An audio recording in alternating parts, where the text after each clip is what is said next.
Good morning, everybody. Good morning, Sulabh. Good morning, sir. everyone. Hope you all doing great. Okay, I just share my screen. Let me know once you all see the screen on your side. Yeah, able to see. Yes, visible. Perfect. And I hope you also hear me loud and clear. Yeah. All right. So, yesterday again, sorry for the inconvenience caused, but however, it is what it is. Um, on day one, which is yesterday, we covered about the introduction of the workshop. Like, as you see here, I covered my introduction and we have gone through the syllabus and we have gone through some of the takeaways that you can get out of this workshop for the entire course after the completion.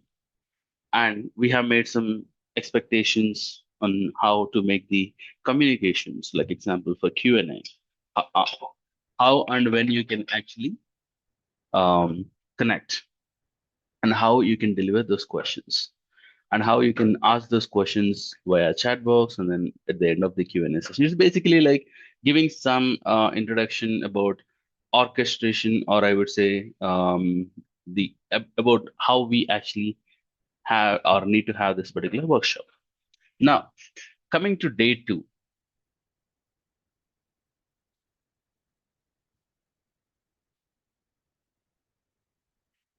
Uh, Again, it is again going to be the introduction, but to EDR. We all know we are here to understand more about EDR. So we'll begin with understanding what EDR is from basic concept, and then we'll go slowly from there. Again, as it is technically the day one session, I want to keep it very slow and settle. I don't want to go too much in depth into technical concepts, and I'll keep it very slow. So in today's session, what we'll be covering is in the entire 3 hours. We'll try to cover the introduction of EDR. We'll see what EDR is and what are the different type of solutions we have and how they actually work. What is the difference between the existing and previous solutions that we had, like antivirus and EDR, and then we'll also okay. Meanwhile, I do got a message from the admin yesterday that I mean, account setup for all of your batch is completed. So, is there anybody who haven't received credentials through your email or it is not communicated with you by now?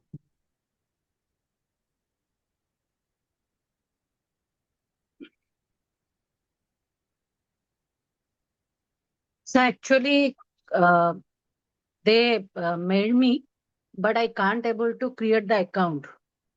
I don't know why. Because Google Authenticator message something key.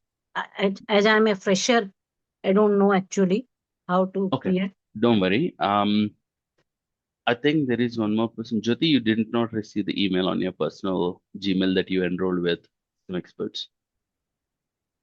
In that case, I would suggest reach out to Deepinder or whosoever you see the admin in the group, or DM.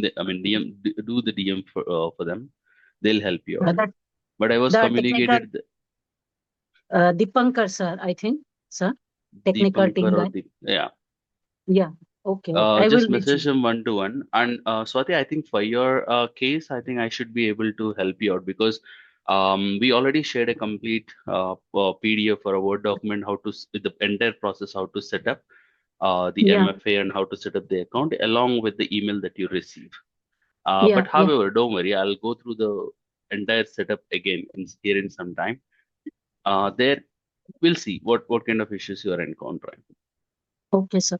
so that everybody will be on the same page and we all ensure you all log into the Falcon today itself. And we'll do that today, like setup, and also we'll take a quick tour of Falcon and how it actually looks, what are the different options we have, how to navigate the basic navigation. I'll not get again too much in depth into the concepts today. All right, so that will be our target for today's session. Let's begin with the concept of EDR. Is my screen visible, right? Or do you want me to zoom it a little bit? Is this better? Yes, Yes, it's sir. okay. Yes, sir. Yes. Perfect. So can anyone help me with the full form of EDR, or what actually EDR stands for? Endpoint Endpoint detection and Detection response. Endpoint Response. detection and response.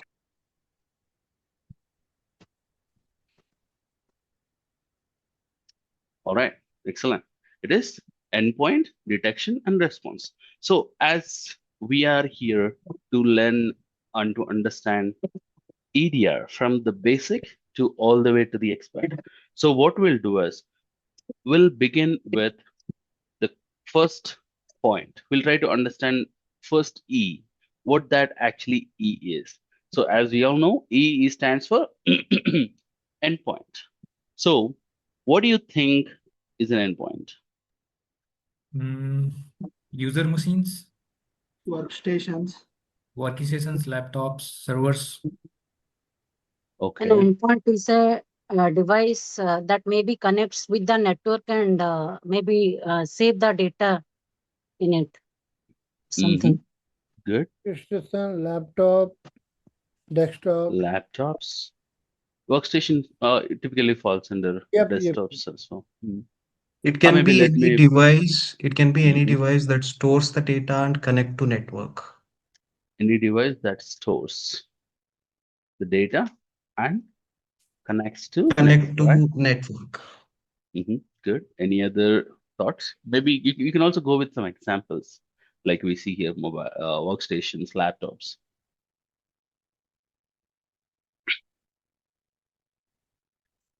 Servers. I think server, mobiles, IPv phones. Uh, mhm. All right. So basically, that makes me to believe that you all know what actually an endpoint is. So that's a good thing. So let me keep it simple. An endpoint is a any device used by the end user or which is at the end of the network and used by the user to store. I mean, it has the capability to store the information. At the same time, it has the ability to communicate over the network. Let me keep it simple. Any device in the network which is connected to the endpoint, or I mean end node, and that is used or accessed by the users, and it has the capability to store the information. At the same time, it has the capability to communicate within the network or with the network. That is something we call it as endpoint. Like as you see example, it could be your mobile phones, it could be your servers, it could be your PC, it could be your laptop, it could be your pads, it could be your the smart speaker, it could be your virtual machine, it could be your cloud containers, it could be anything. It could be an end device of your network node which is accessed by the user, and it has the ability to store the information and also to connect or share the information over the network. Am I clear? Yes, sir. Okay, now I'll be writing one device name here. Just let me know if that is an endpoint or not.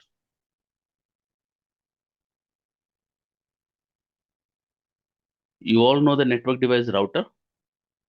It is not an Yes, endpoint. it is not an endpoint. It So is it's not an endpoint. okay. Any reason why? It doesn't store the data. It Yeah. does It to It's a some part of extent. the network. it directs the traffic but It's a doesn't network device. communicate. Routes Exactly. the A data. router. Okay, if you remember, I said an endpoint should be the end node of the network. Can router be the endpoint or end node of network? No. No. It has the ability to It access, like can be. routers are accessed by the people, right? Even we as admin, we access the routers. We as an admin, we do store some of the information in the router, like user information, like login, and also we do the routing table, and also we use some static table. So there is some sort of information that is stored, like MAC details and everything, right? But still, Can it be considered as router? And it has the ability to connect over the network, isn't it? Yeah, but Yes. I think it's not an endpoint. It acts like a middleman kind of a thing. Exactly. So the one thing that does not false or does not make it feel, I mean, do not make it to consider as an endpoint is it is not an end node of the network. It is the bridge of the networks or bridge of the nodes within the network. Am I clear? And same applies to switch. And same applies to firewalls.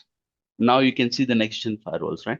They come with a lot of information on it. They come and they store a lot of logs on it. At the same time, they do have multiple, memories on that particular device. But still, can we consider them as endpoints? No. Now you got a clear differentiation between what is an endpoint and what is not. Yes. Yes. Everybody, Yes. perfect. Yes, sir. Now let's try to understand why these endpoints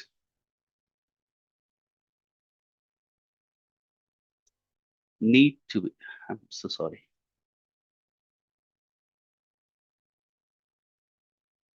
Secured. See, EDR is the entire concept of securing an endpoint, isn't it? Yes. Yes. Now, why do you think endpoints need to be secured? Like, what is the need of it? Why they are like given so much of importance, and why we are here dedicatedly learning about EDR? Like, what is its importance? Why do you think that? Why do you think endpoints need to be secured? Simple. To secure the Because data that stored is in endpoints. Antivirus. Yeah. So when you say backup, can I consider it as data? Yeah. Simple. Yes. Yeah. It To stores the secure information. to secure data. Great. Next. It's So- normally the first or the last point in the network chain. So Mhm. anything bad or malicious can actually start from there.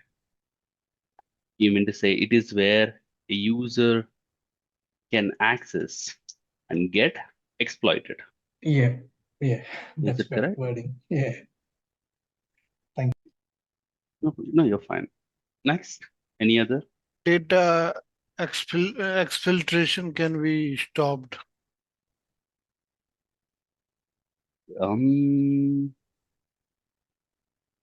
Okay. Data protection. I mean, that falls again under data. Yeah. The Yep. first Data. point. Data protection. Yeah, we can say. Right. Mhm.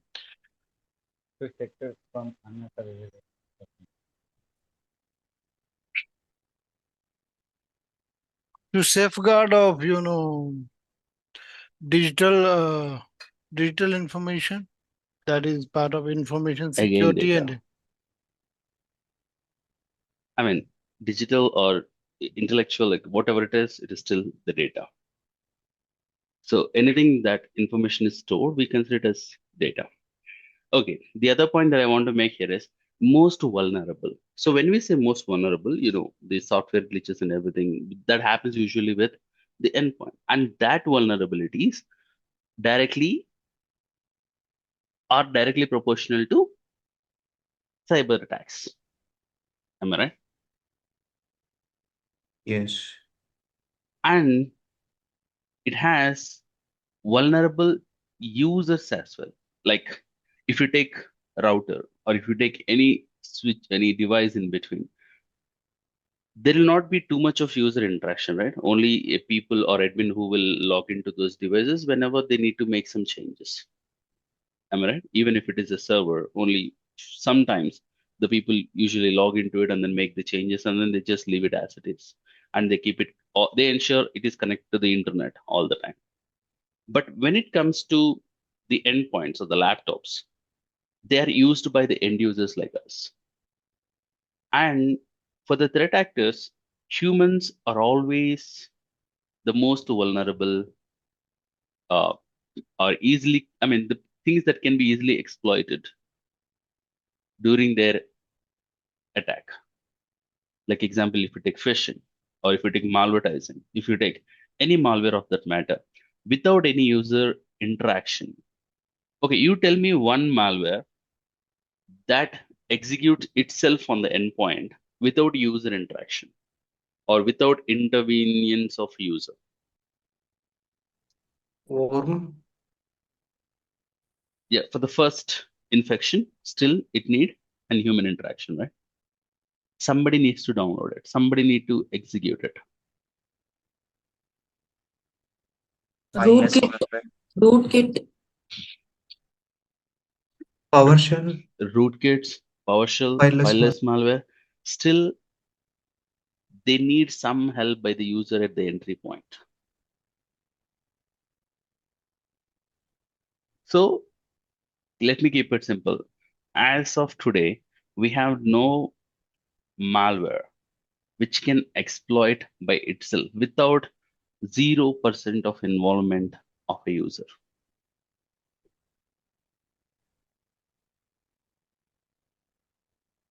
Am I clear?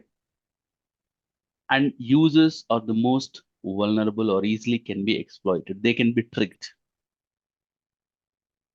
So that's why, if have you seen the recent attack percentages, attack vector percentages? Phishing has been always the top. Am I right?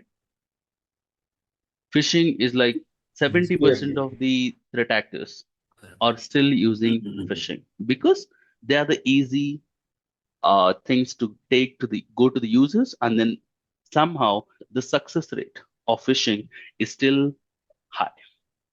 So what I'm gonna say is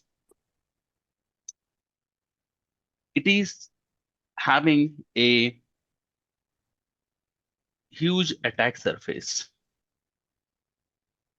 So when we say attack surface, the amount of apps that we use, the amount of browsing that we do, the amount of the phishing, Outlook, different applications. So if I have an application or a phone with me, there are n number of ways that an attacker can try to exploit me. Like example, they can install some fake. I mean, they can put some malvertisements on my phone, and then they can make me to download something on my phone.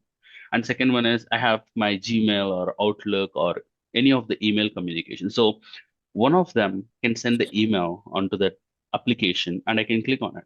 And the second thing is I have WhatsApp. So somebody can send me a phishing link on the WhatsApp. Somebody can send me a direct phishing link on my text message.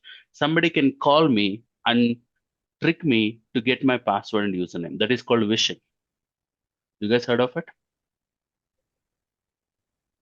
Yes. So Yes.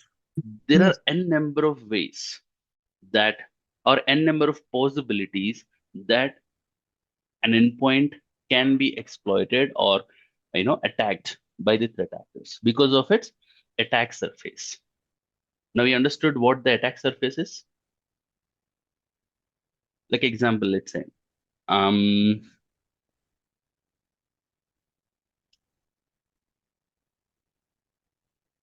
how can I take the best example to cover this?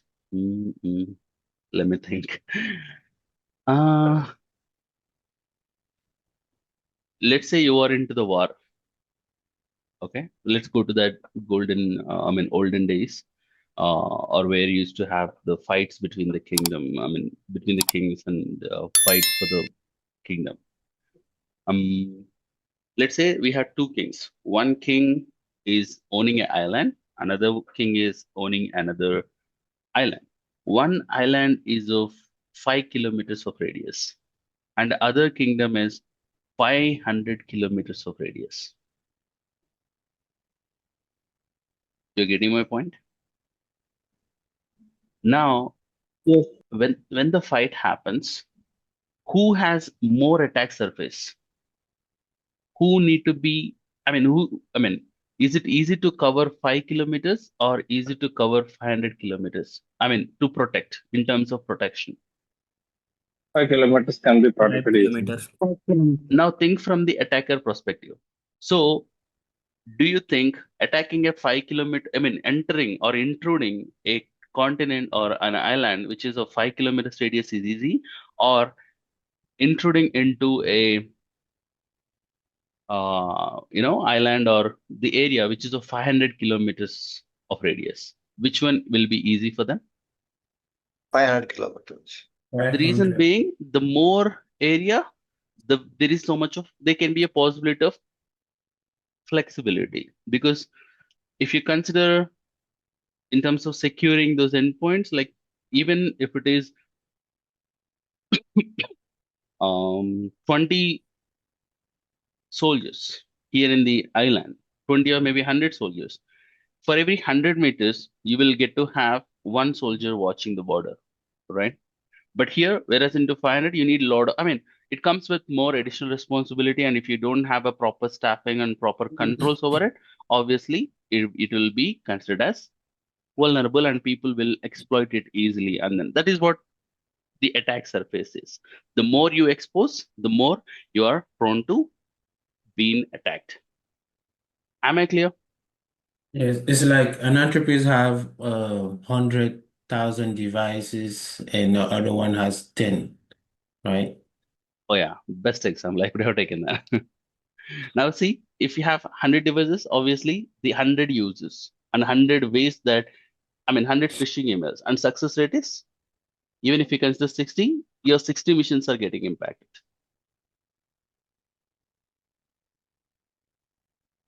But yeah, let's keep going. Now you all know what is an endpoint and why, and its importance, and why it need to be secured. Am I right?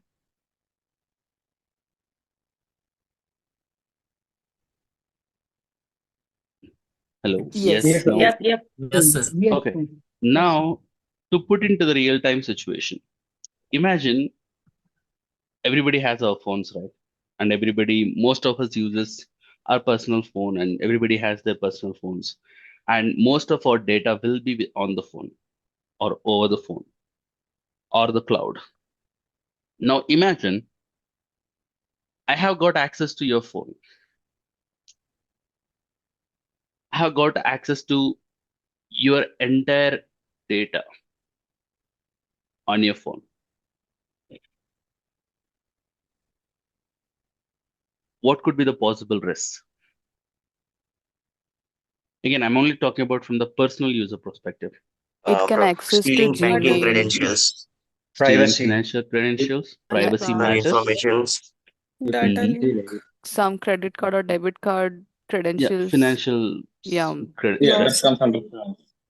And leak your data. Your data. Like you can get hold of And you day-to-day can data misuse activities my as well. photos. They can Stealing misuse your personal data. information They can and misuse your data. asking ransom. Or they might ask you for ransom. Yes. See, that all great points.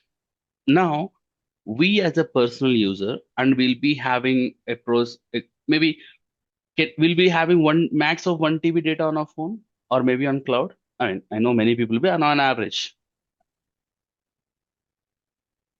Can we consider like we'll be having 1 TB of memory or data that is linked with our phone? Yeah, Yep. Easily on an average, right?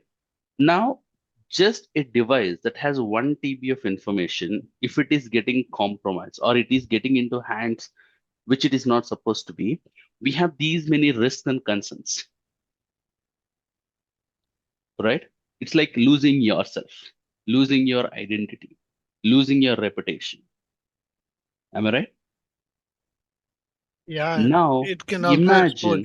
imagine a organization like example Google or Facebook or Meta, or which is of a decent size, or maybe if you can consider the Indian companies like Infosys, TCS,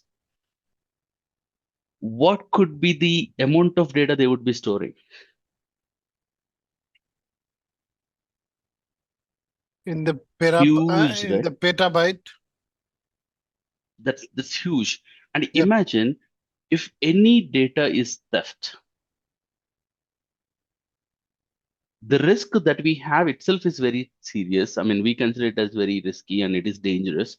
Now imagine the same thing is happening for Infosys, and you heard a news on the Infosys saying, I know Infosys or some organization saying that the data was compromised, the servers was compromised. Will it not directly impact on the reputation of that company? Yep. Now Right. imagine you own a product, you own a company who you provide or your basic service is cybersecurity, providing cybersecurity defense mechanism or protection for an organization. And unfortunately, your company got hit by an attack, and somehow it is on the news. Will it not directly hit on your company's survival? Yes, it will. Hit on your reputation. Obviously, I mean, you also see that entire customers getting panicked. Everybody will be worried, and they'll not be able to renew the contracts. And your company will get into the stage where you might not get into that sustainable, and bringing the confidence again into the public is not that easy. It may take decades. All right. So that's what I'm saying. In this era, intellectual property or data, your identity is the most valued piece of information. And that is the reason why people give utmost attention, utmost budget, utmost responsibility, and utmost care to protect the data, whether it can be a private user or it could be an organization. That is why endpoints need to be secure. Am I clear? Yes. Okay. I think enough that we spoke about the endpoint and why the endpoint need to be secure and what could be the impact in case if the data gets exposed. Now, we understood endpoint and we understood clearly that they need to be secured. 100%, they need to be secured. Now, when we speak about securing an endpoint, what is the first thing that comes into your mind? Keeping it safe location. Antivirus, Antivirus. because we have been hearing it from decades. Most, I think, easily from 3 decades, 2 decades. I think so. Human firewall. Yep, more than 2 decades. Educating the employees. Physical security. Okay. Physical security. Cloud security. So when it comes, okay, let's take it to the Human computer or firewall. something. Compliance and legal requirements. What is that human firewall? It means Tanvi? that educating the users. Oh, okay, user Yeah. awareness. Yeah. Bringing the user awareness. Excellent. They are some of the, what do you call this? Precautionary measures that you had to come up with. But when it comes to the security tools, what are the different tools we have to secure an endpoint? EDR, like IDS and Azure. IPS. Endpoint firewall. EDR, XDR. Next gen firewall. XDR. Next generation antivirus. Okay. Microsoft Okay, I hear hardly, but this is what I heard. Next gen.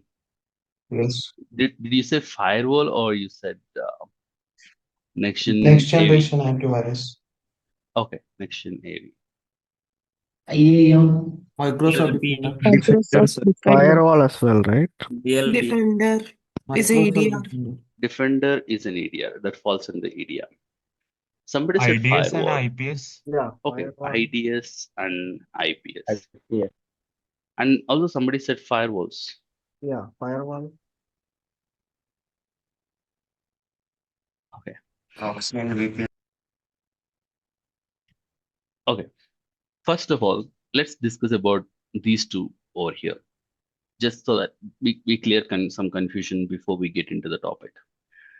What is the full form of IDS and IPS? Intrusive detection. Intrusion detection. Intrusion prevention system. Excellent. Intrusion Where response. they are actually placed in a network. The perimeter. Along with the firewall. Along with the firewall. Along with the firewall or beyond the firewall. Now with the next gen firewalls, it is like both are the same modules. I mean, they come in the same box, but in a layered approach. Behind the firewall. Right.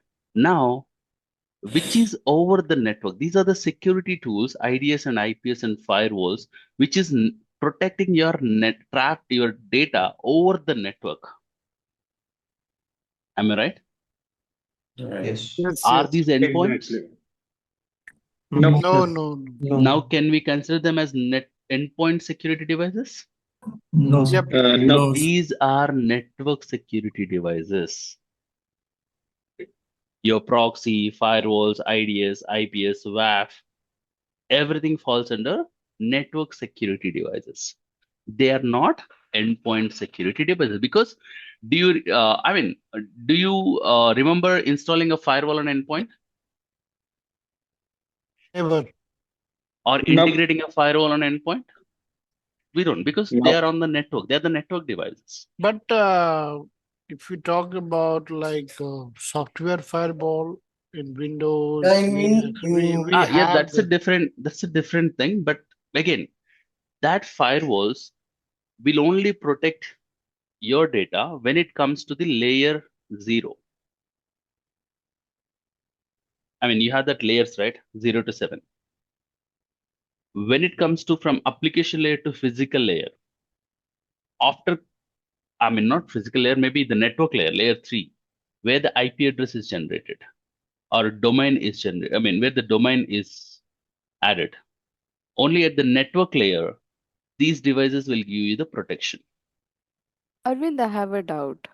Mhm. Like IDS and IPS works on the behavior and signature based, right? So the behavior, Exactly. it will be detected in the endpoint, right? I mean, like, It will not be detected on the No. endpoint. It It will will be be detected in the detected network over itself. the network.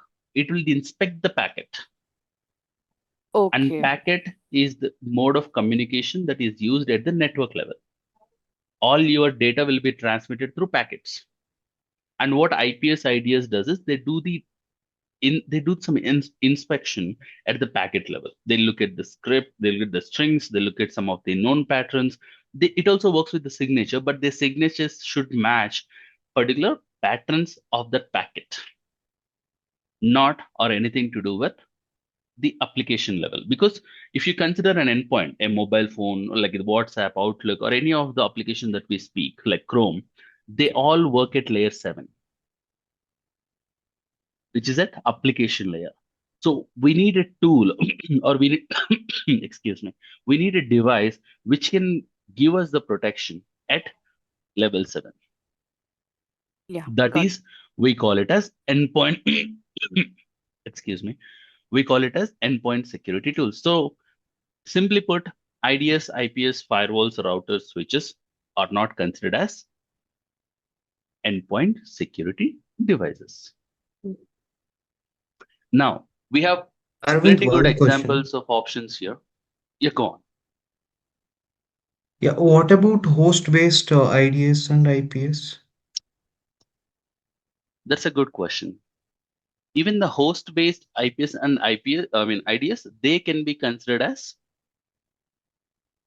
endpoint security devices. So we can include DLP also.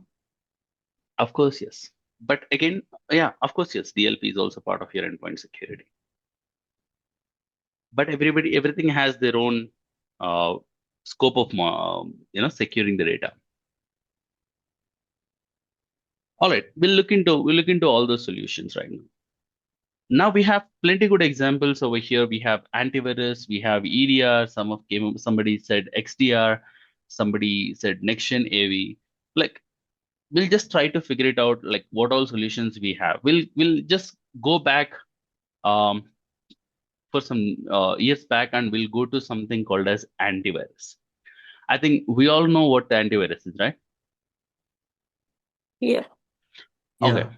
Now let's try to understand how antivirus works. Anybody know how an antivirus solution works? Signature-based data. It works based upon the signature. Signature based. Based on signature. It can Okay. block known threats Excellent. only. Excellent. Now, what is signature? Hash for Predefined. Okay, somebody said hash, which is good. Now, what is hash value. hash? Now, Hash what value. is hash? It's a Hash string. is Combination of it's string like and character. application alphanumeric string. Combination Okay, of one string and after one, character. one after one, please. Now, what is hash? Combination of string and To check the character value. integrity, we maintain a hash. A hash is a Whether fixed the file has length. been tampered or not. Unique value of the file. The 16 Unique. digit. I love that word. 16 digit. Unique string. Okay, let me put that way. Unique string generated for File. a By some of the File. Okay. Now, why do you think files generate a unique string? Or simply put, why do you think files need a hash value? To be standard. Authenticity. Exactly. For protecting its integrity. So what happens is, now let's say I have a file, example abc.exe, or maybe simply put, arvind.word or doc. Okay. Now let's say this is my resume, and it has like all the data that I usually have. Now what I did, I saved all my data, and whenever I click on save, it will generate a hash value. Am I right? Yes. And this hash represents the contents of the file.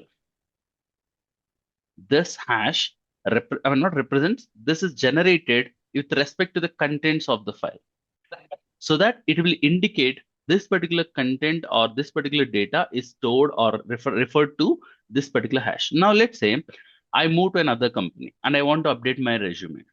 Now obviously I'll be updating the same document, right? The master copy that I have. Now once I add some information to it, and then once I click on it, do you think that hash remains same? No.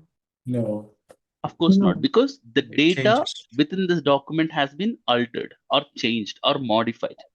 So whenever the data or content of the document is modified, hash value automatically Changes. regenerates or it is changed. Now you got the point. Why how hash value or signature represent the integrity of a file or data within the file. Now let's take some real example here. Now let's say we all have cmd.exe. We all know what cmd.exe or maybe PowerShell.exe. The command Yes. We all know the PowerShell, right? What PowerShell is. Who owns the PowerShell? Who is the owner, or who is like signer of the PowerShell? Microsoft. It is Microsoft. Now when Microsoft releases these applications, it'll when they release, or when they push the update, it'll have some hash generated, right? Right. Yes. Now let's say the hash value is a b b b c c. I'm just keeping it random. So let's say this is the hash value of PowerShell, which is legitimate PowerShell. Okay. Now let's say on my machine I have a file called virus.exe. Okay. Now if I rename virus.exe to PowerShell, will Microsoft stop me doing that? Yes, because hash value will differ. No. I'm talking about the name. No, it will not. It will not. No, It will not. If I rename it as PowerShell.exe, exactly, will Microsoft stop me? Will it stop me doing that? No. No. Of course not. So now let's say I duplicated or I created a fake application replicating the same name, PowerShell. But is it a legitimate PowerShell? No. Or let's say instead of O, I'm using 0 here. Okay. Now, just to differentiate. Now, which is original and which is fake? The one with the O is a fake. But when you're doing the investigation and when it is going with the name, will you be able to understand which one is fake and which one is real? No. Yeah. No. Yeah, Of course not, evidently because not. they both comes with the same name. But there are certain ways you can verify. First one is the file path, right? But even the file paths can be mimicked, because most of the applications you do use the temporary folders or temporary directories to run some of the PowerShell activities. So that is also a little tricky. What is the ultimate and most efficient way to confirm whether this particular PowerShell or hash that we got here and the other hash that we got here, which one is legit or which one is bad? Hash By reputation. taking the hash value, because hash value represents, now they can I mean, we can mimic the name PowerShell, but can we bring the same hash value to this file? No. No. That is never possible, because the original hash value is only with Microsoft. If Microsoft edits anything in here, it will again regenerate another hash value, but again that hash value will be mapped with Microsoft. Microsoft. Is there any way that I can generate a legitimate hash for the file that I have to replicate it as PowerShell? No. Of course No. not. It is impossible.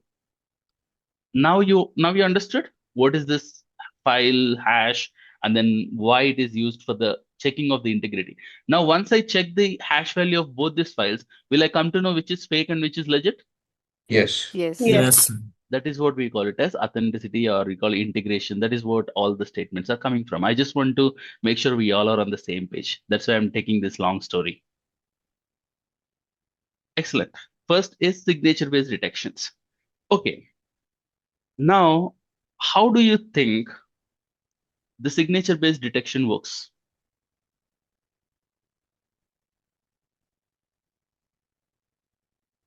Antivirus will have all the signature listed so that it Based will on ACL detect. list. Perfect. ACL list. ACL stands for access control list, right? Yeah, every device, Access every network control device list. have own ACL list. Yeah, but firewalls, it's called signatures. Not firewalls, I'm so sorry. The EDR, I mean antivirus. Yeah. They call it signature database. Okay. Okay, let me put this way. Let me picturize something for you so that it will be easy for you all to understand. So let's say I have this computer. Let's name it as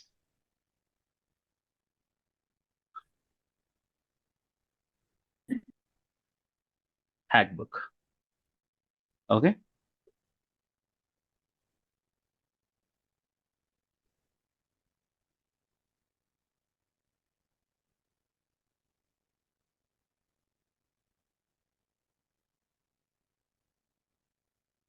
Now, let's say I have, I mean, you can take any antivirus as an example. So I'm just taking it as antivirus installed in my network. And now we have something called as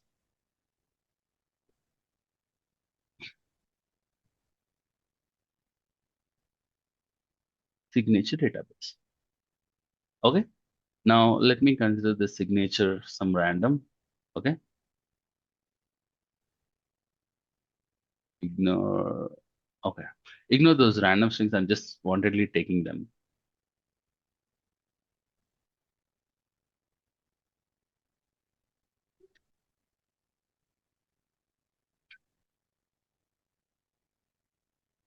Okay. Let's say these are the different signatures it has. Maybe I can just modify it then. D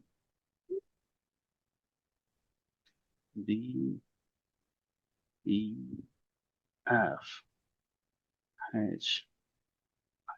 Okay. Now let me copy this. Okay. So this is the signature database, and you have something called as antivirus installed on this particular endpoint. Now, as soon as the antivirus is installed, will this antivirus be connected with signature database or AV database? Yes. Yes. So let's make a connection here. So AV is connected. Now, what happens is, now let's say a user on this particular hackbook downloaded a file.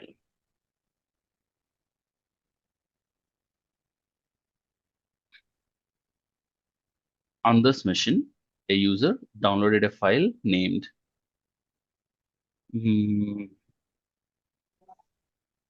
abc.exe. Okay.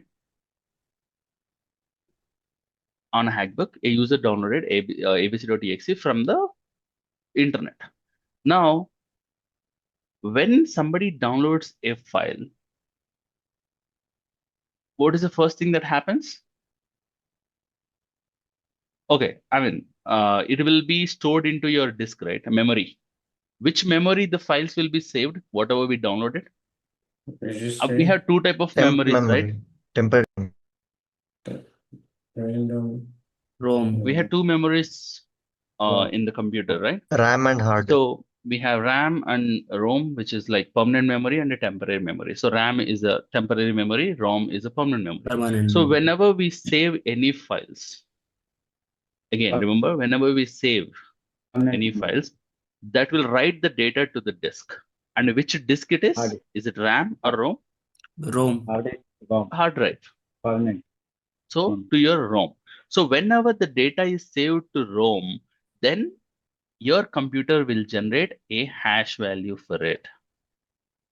It will generate a string based on the contents within that particular file. Now you got when the hash value will be generated by the computer? When it's downloaded to the hard drive. Right. So now your system or your what do you call this? Your computer gave this particular hash value. Where does it store the hash value when it's downloaded? Yeah, let me complete that one. So here your computer has generated this particular hash value for the file called abc.exe. Folks, you all are following up with me? Yes. I'm trying to go as slow as I can. Yes, we are following. Okay. Now, when this hash is generated, your antivirus sitting here, it's like a security guard looking at your access token. What they will do, they will verify your access token in the database. If your token is valid, they will allow you inside. Am I right? Yes. Like the same way, what antivirus does is, once it is generated, once the hash value is generated, before executing the file, remember two things. Once the hash value, after the hash value is generated, when the hash value will be generated?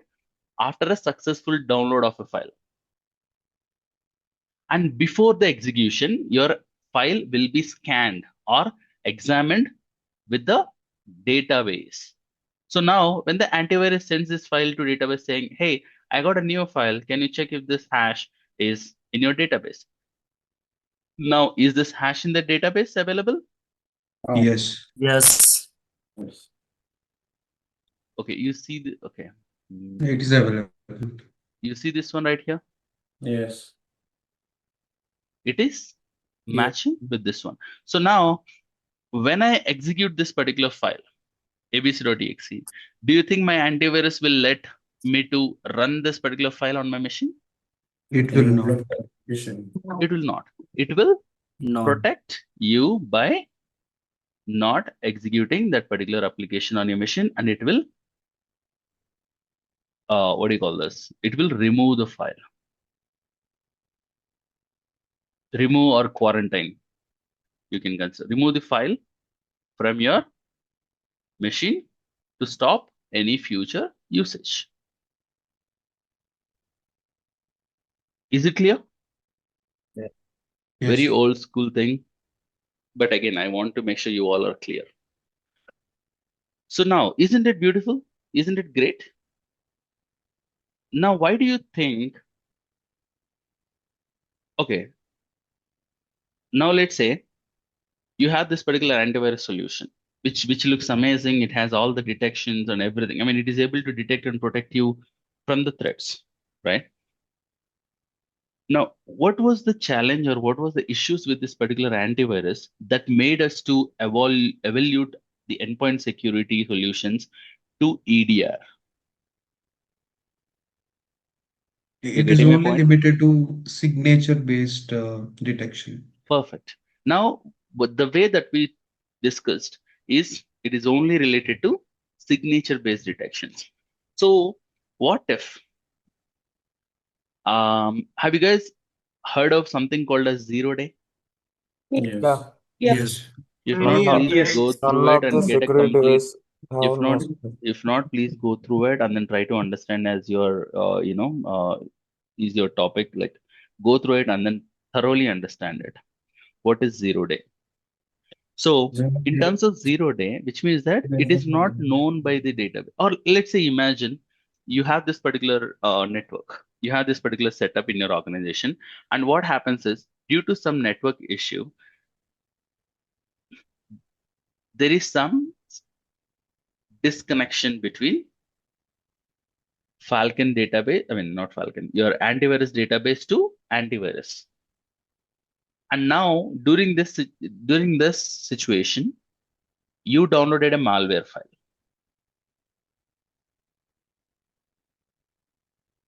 And whatever the database that it has till that particular last connection, it will be updated in the Falcon sensor. So whatever the hash that are known, you will be protected with. But what if the file that you are downloading is new and not in the database? At the same time, we don't have the connection between the antivirus and database. So do you think the antivirus sitting in your computer will stop me to execute that file? No. It will not No. stop. Will it be protecting me by any way? No. No. No. So No. now with this kind of drawback, which is like major, which means that it is only detecting signature based detection or prevention or protection, which is somehow it is good. But can we completely rely on it? Can we just install antivirus and say like, yeah, I'm good, I'm protected now? Can I be that relaxed? No, sir. No. So that Not at is all. the reason why the signature based detection is something called as traditional antivirus. Now you remember somebody said next gen antivirus, and there is something called as antivirus. So antivirus, which is based on signatures, is no more a used mechanism. I mean, this is not only signature based detection is like being used, but it's not Obsolete. just independently being used. It's Just obsolete. depending on the signature based detection is like you putting yourself into trouble. All right, now let's see how the evolution happened from there. So what happened is after this signature based detection, after understanding the difficulties in it, they realized it is not the effective way, and they came up with some second method of detection. Have you guys heard of something called as heuristic? Hope I'm pronouncing it correct. Heuristic based detection. Yeah, I heard of. Yeah, that is suspicious behavior. So if you put how antivirus works in any AV AI chatbot or anywhere, the first detection method you get it is signature, and second one is heuristic detection method.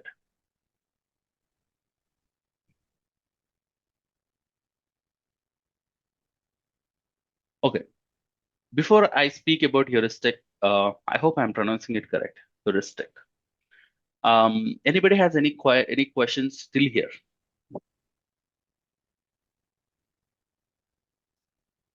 Any questions till signature based detection? No.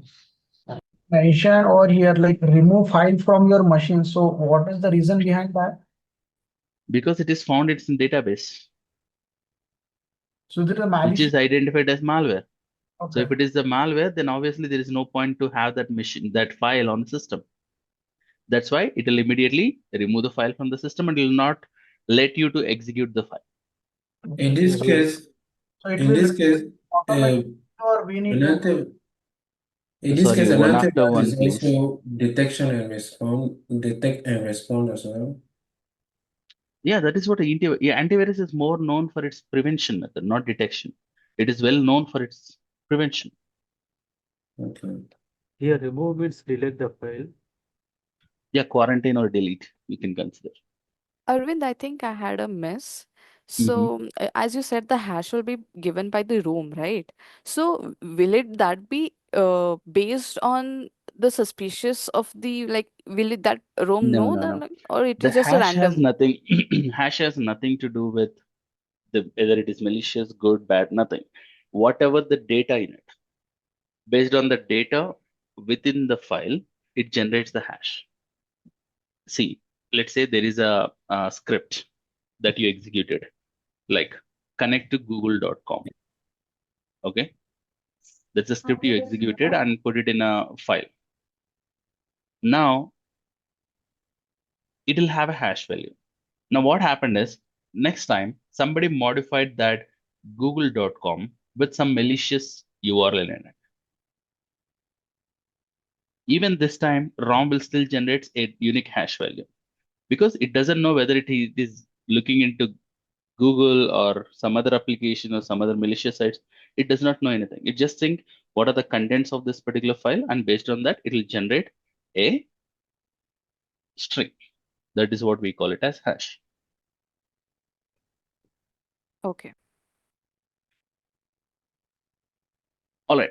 Now let's see the updated, or sorry, someone was speaking. Sorry, Arvind. Yeah, Just to Anil, go ahead. clarify there. Yeah, Sorry please. to clarify there. No, please Now, go on. with the hash value, you said the contents will be checked, right? Like whichever encryption method they're using to create the hash value. Now, so let's say I have a file in my system and you have a file in your system. Even though it is the same file, the hash value or the signature that's created, will it be the same that you're cross-checking it against the signature database? Exactly. Now let's say So it will be you the same, is downloaded. It will be same. See, now let's say you're downloading, let's say any disk, or let's say VPN. We all use VPN, right? So let's say you're downloading a VPN agent on your machine, and I'm also downloading the same version. If you like, let's say you're downloading Fortinet VPN 2.0. If I'm downloading the same version, our both hash values will be same because the contents of the file is same. Now let's say now the other person is downloading a 3.0 or 2.1, 2.0, like any other version other than 2.0. Will they get the same hash generated? No. Different. Of course not, because whenever there is an update, which means that they are making some modifications in the code, right, to the file. Obviously, when there is a change is made, the signature gets altered. Yeah, I mean, the hash gets altered. See, I mean, that's where I'm just getting a bit confused. I don't want to drag it a bit further. So let's say in the file, I just added an extra line. Okay, just in the Word document, everything is the same, the malicious part of it, but I added an extra line. Let's do a Isn't demo of it to bring everybody aware. I mean, to bring clarity on it. Let me bring up my virtual machine. It'll take another 5 minutes. I hope you all are okay with it. Yep, all good. Yes. Yeah.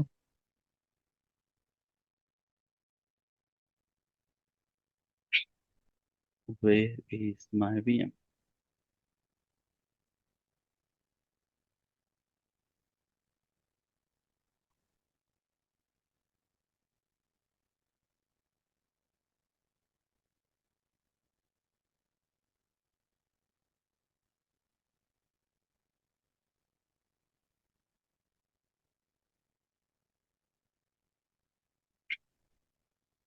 What is wrong with this? It's here now.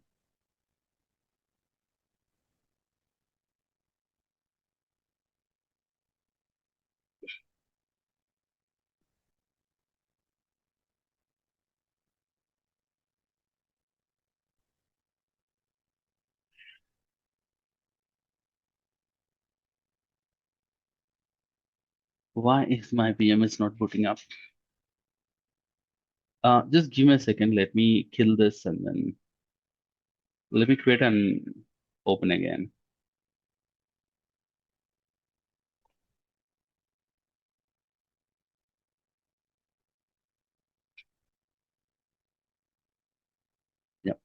Here it is. Okay, let me put it up. I wish I had something called hash generator installed on it.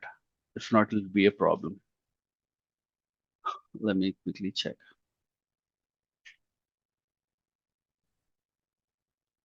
Yeah. So now let's say I have this Word file.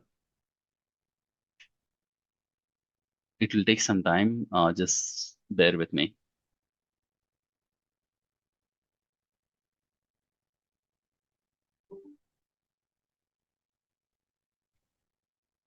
So I'm opening up this file, something called as hello there.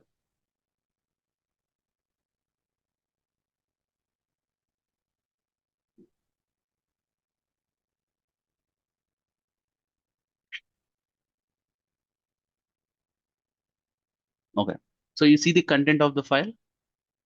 It says hello there. This document is for testing of hash value of file. This test is for annotated hash value change. Blah blah blah. You see those contents, right? Now I'm not saving it. Whatever it is, I'm just closing it. And then now let me generate a hash value of it.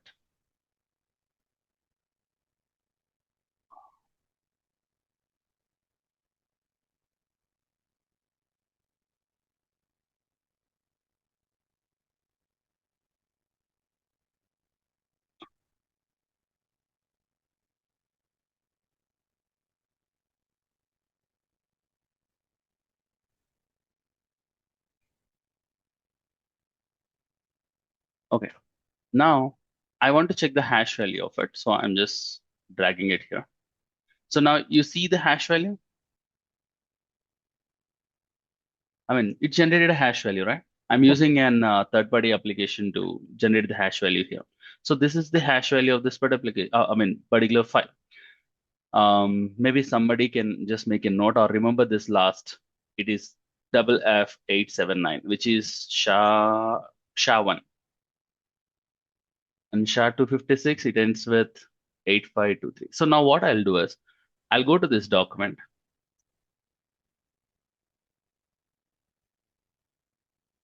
And then I'm removing all this content here. So, or maybe you said, let's add a single line, right? What we can consider. Can even the space change the hash value? It will. So let's say I added a single string called Happy Sunday.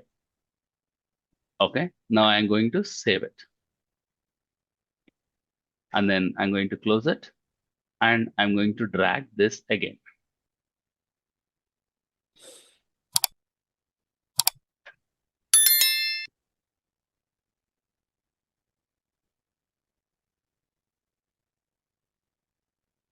What's wrong with this?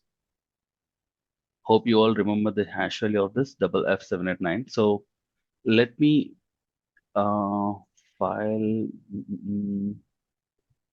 Let me remove this. I think it will not duplicate the same hash value again. So I'm going to drag it again. Now, you see that shaman? Earlier it was?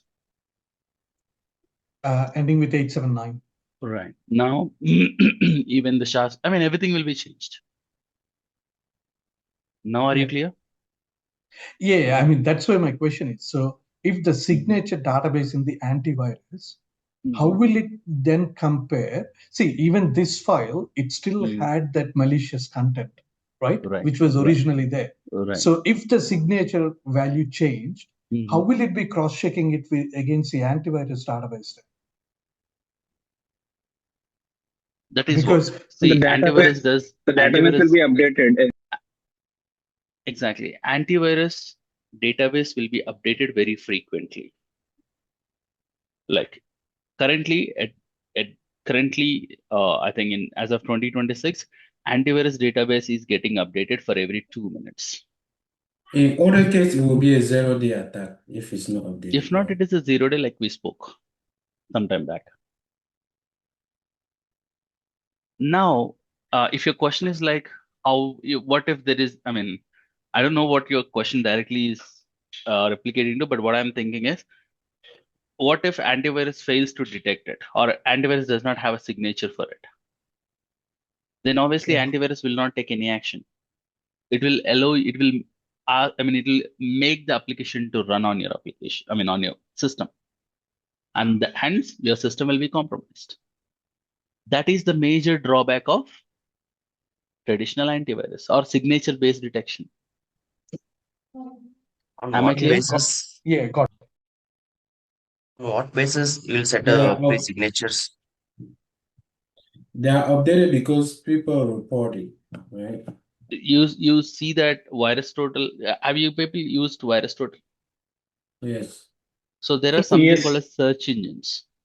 So now let's say you are using Kaspersky and somebody is using Symantec and somebody using some other application. Now one of your clients submitted a file. Hey, I want to scan this particular file, and your sandboxing or some application identified it is malicious. When it is identified malicious, the vendor that you're using, like let's say you're having Kaspersky, it will update its signature in the database, right? Okay, there is a new malware found, and this is the hash value, and that hash value will be shared with all of its customers. You're getting my point? And at the same time, that hash will be shared with all its peer vendors. That is how signature gets updated globally in just a few minutes. And it happens with other vendors vice versa. Whenever they find new malware, they share it with everybody. Because their ultimate goal is to protect the people, to protect or save from the cyber attacks. I hope that is clear. Yep. Yep. I have Okay, a all doubt. right. I have a doubt. Okay, Like how probably will it would be the last question to take on signature-based detection.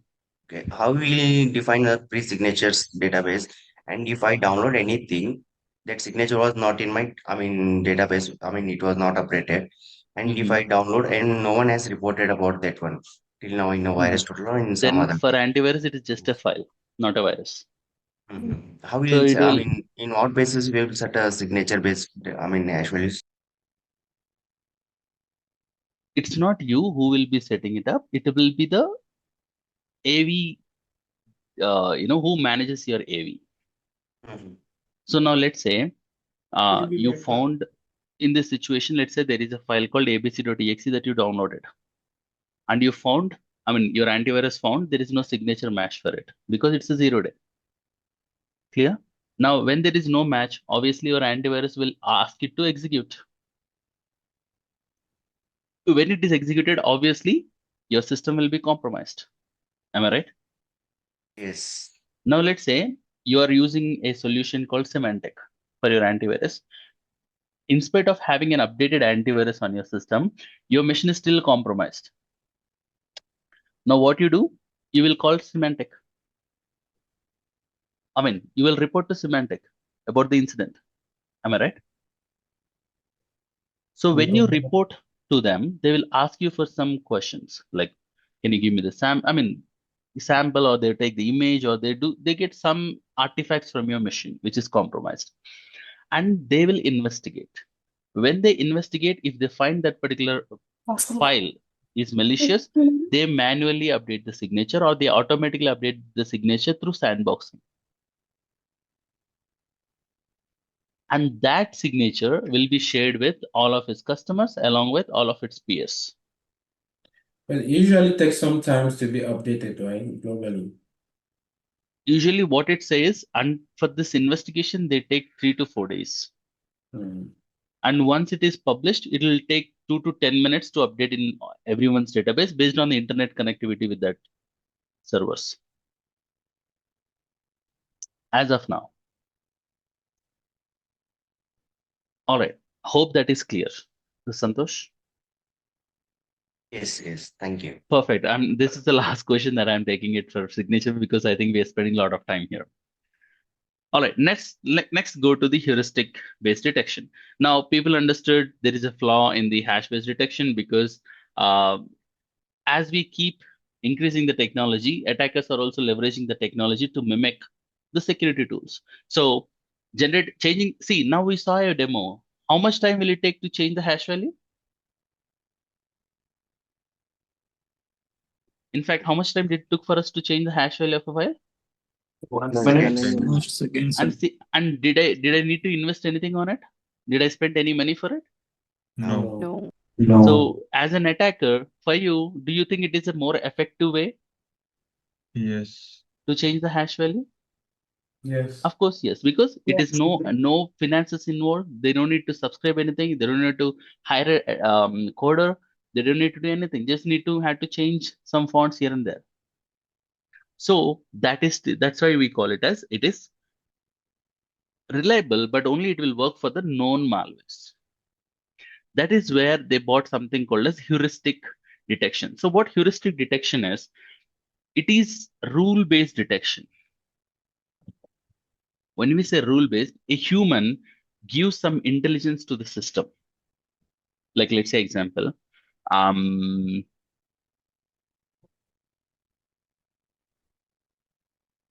what do you say? Let's say on your phone, suddenly your battery is heated up.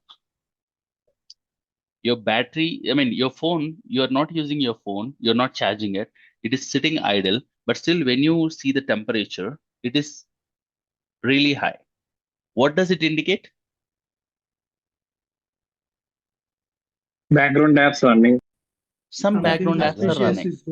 Process. Right? Some background process are running. Now, when you check the background process, there is one particular application which is consuming most of your RAM and which is consuming most of your CPU and which is consuming most of your network activity or network data. And you don't even remember installing that particular file. You're getting my point? So can that still be a legitimate file?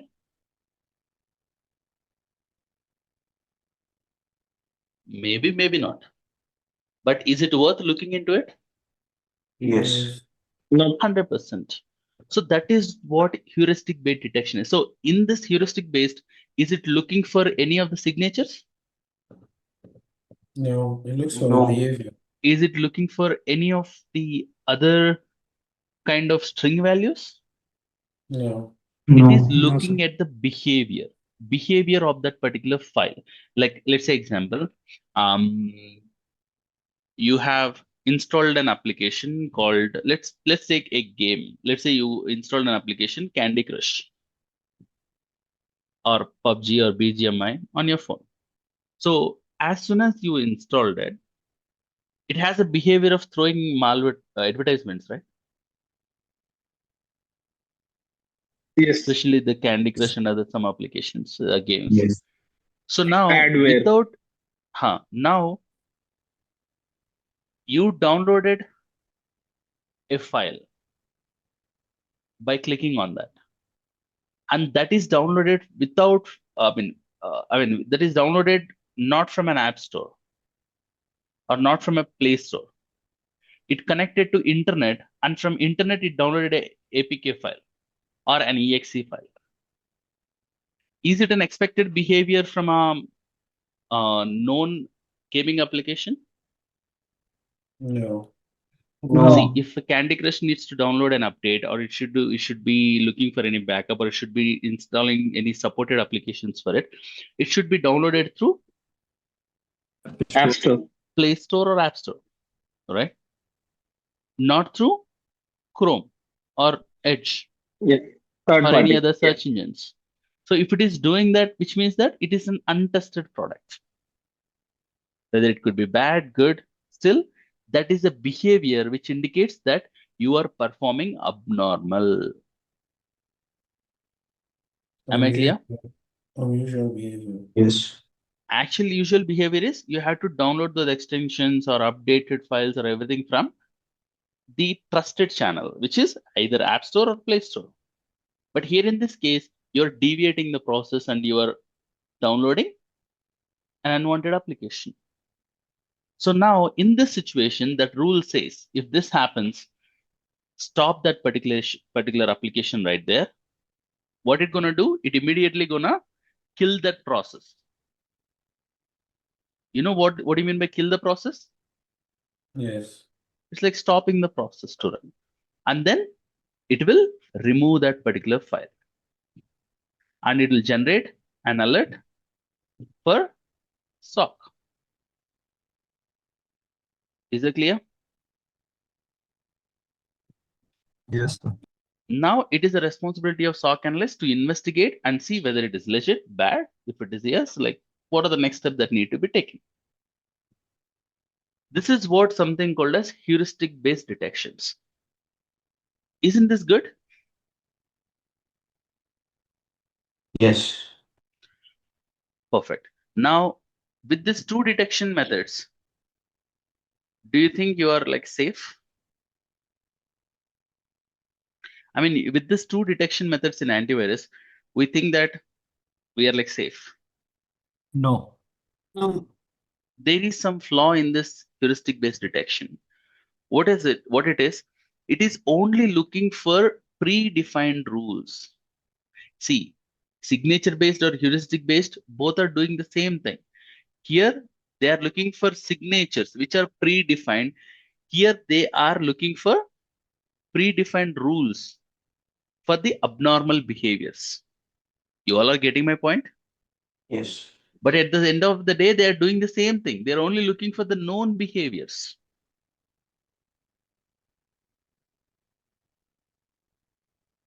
You're getting my point? Yes. Yes, sir. See, what is the behavior of a malware? First, you download something from Chrome, okay, and that executes, that runs, and then that file again connects to C2, makes some C2 connections, and download some other files, and do exfiltration. Am I right? This is the traditional way of malware. In this scenario, your heuristic-based detection may work because it is a known pattern. But this is a very old method that attackers follow, isn't it? Now there is something called as fileless malware. Okay. Maybe it's a good time to introduce you to fileless malware, or maybe I'll wait for some more time. Okay. Let me complete this antivirus detection, antivirus, and then we'll introduce you to the concept of fileless malware. All right. So that is the reason why, again, here you understand this is going with the defined signatures. Here, heuristic based is going with defined rules, which are human generated. Please note, which are human generated. It's like your SIEM, you're creating the correlation rules to detect the threats. So now your SIEM will be able to detect the threats which are not, part of your correlation rules. If there is any behavior that is not matching any part of your correlation rules, does your SIEM will be that intelligent to detect that activity? Of course not. What is SIEM does? Only whatever we say to detect, it will correlate. Right? And same thing that heuristic based detection is also doing. Am I clear? Yes. Perfect. Now they bought to overcome this particular drawback, they bought another process into the antivirus. Have you heard of sandboxing? Yes. Yes. Okay. They bought other way of detection, that is sandboxing. So what they thought is, whenever a user downloads a file, let's say I downloaded abc.exe. Okay. So now what is one of the major drawback in this particular heuristic with this file is being allowed to run on the machine. If you observe this entire process, if there is no signature match and still file is malicious, it is still being executed. Am I right? It is executed, and in the between it is killing the process. Am I right? Yes. So which means that your malware is being executed on the machine, which is not a good sign. You all agree with me? Yes. So now to overcome that drawback, what they did is they brought something called a sandboxing, a concept. What it does is, once a user downloads the file abc.exe, guys, whenever I feel like I'm going fast, please let me know that here I'm going fast, because I have this tendency of speaking with high rate of speech whenever I get comfortable with the topic. So whenever you feel like I'm going fast or I'm speaking fast, please interrupt me in between. All right. Let's say a user downloaded abc.exe, and now first it will do the hash-based signature. It does not detected any hash or signature, so it will allow to run, and that is where heuristic comes. But again, there is a flaw, right? It is being executed. Now what they did is, between the heuristic and signature base, they brought up something called a sandbox. What it does is, as soon as the user downloads the file, it will be executed in a controlled environment. That is called sandboxing. So what it does is, it will take the sample of it and then it will run in the sandbox for like quick 1 to 2 minutes. It will not take much time. 1 to 2 minutes is just like very rarely. It will take only few seconds. It will execute it in the sandboxing, and it will see, and it will try to see if it can match any of this human-based rules. You're getting my point? Yes. It is doing, instead of doing this heuristic based detection on an endpoint, it is doing it on a controlled environment, which means that it is not executing the malware on the machine. It is executing the malware on a sandboxing, which is a controlled environment. Will it cause any impact? No. Though the sandbox get compromised? No. Of course not. Now, once it runs in the sandboxing and any of the rule matches from the heuristic based, it is going to say it is bad and it will not allow you to run on the system, which sounds fantastic, isn't it? Yes. Now, still, is it an effective way? No. It's Yes. not, because that is the reason why we don't use traditional antivirus. We upgraded to something called as next gen antivirus, and from next gen antivirus to we upgraded something called as the EDR. So, what could be the drawback of sandboxing? Again, it What is could be the checking drawback based of on the this particular? Visibility. behavior Like unclear or visibility, like what? Can you brief that? sometimes behavior unclear. Visibility into the affected system. Time consuming. Again, it is checking with the rule base. Predefined rule. Now, imagine you have 10,000 employees. Okay? You have 10,000 employees, and for 10,000 employees, you have 15,000 endpoints, including all the servers and other things.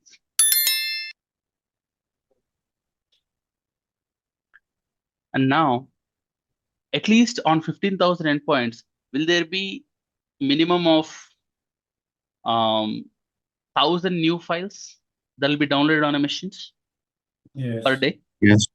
Easily, right? Or maybe 500, you assume it. So do you think, will it be cost effective to perform the sandboxing of 1,000 files every day? No. No. It will become very expensive. That is the first drawback. And second drawback is, how much time this particular sandbox is being performed? 2 minutes. 1 to 2 minutes. Now, can't attacker configure the malware to stay quiet? Yes. Okay. Can't attacker can write the script to stay, not to execute any behaviors for 5 minutes? To make it Can't they sleep. write the clock or timer? So Yes. so what it'll do, it'll wait for 1 to 2 minutes and see nothing is happening. So it'll mark it as clean. But is it clean in real, in the real situation? No. No. So are we still secured here? No.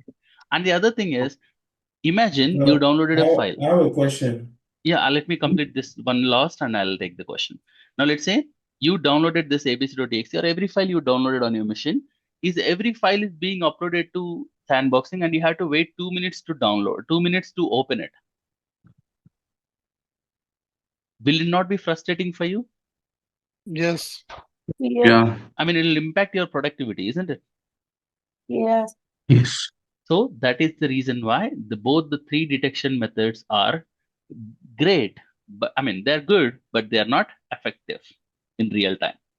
So that's why the detection mechanism of antivirus, which does with signature, heuristic, and sandboxing based, is still called as traditional antivirus. How can we define it? Sandboxing. I mean, can you be clear on the question? I'm not sure. I mean to say how we can explain it in the language form. Like you have given very good example. Okay, sandboxing is nothing but you are doing the test in a lab. It's a runtime detection. Right, you will be executing it. It will be executing on a computer, but that will be having all the security controls on it. So even if anything goes bad, if it gets executed or worse, still attacker cannot access your machine. Like a control environment or a virtual machine that is Exactly. not. And that too, if it gets compromised, it's a virtual machine. You can just delete the image and add a new image within few seconds. Or maybe minutes. It is not going to cost you anything. It's automatic process, or we need to create the separate environment for sandboxing? No, for the traditional antivirus, it was brought as default. Okay. But again, we are not talking about present situation. So We are this talking is about not almost something happened between 3 decades ago. 3 decades ago, imagine. oh very old. But still sounds advanced, isn't it? Yeah, so sandboxing we cannot say it's everyday use thing because and that is not practical enough. Yeah, That is not effective, and it is not. It has. More I see heuristic based detection on a computer I see with the accepted risk. It is somehow okay, but this is not that a great choice. Yep. All right. Yeah, that's where they brought a concept called as. That's where they got this evolution kept going, and they brought something called as next gen antivirus. So the sandboxing process will be done in the background, and then you will just it'll wait be for in the the background. result. It'll be in the background, not on the computer. It'll be done on the antivirus cloud or the on-prem servers.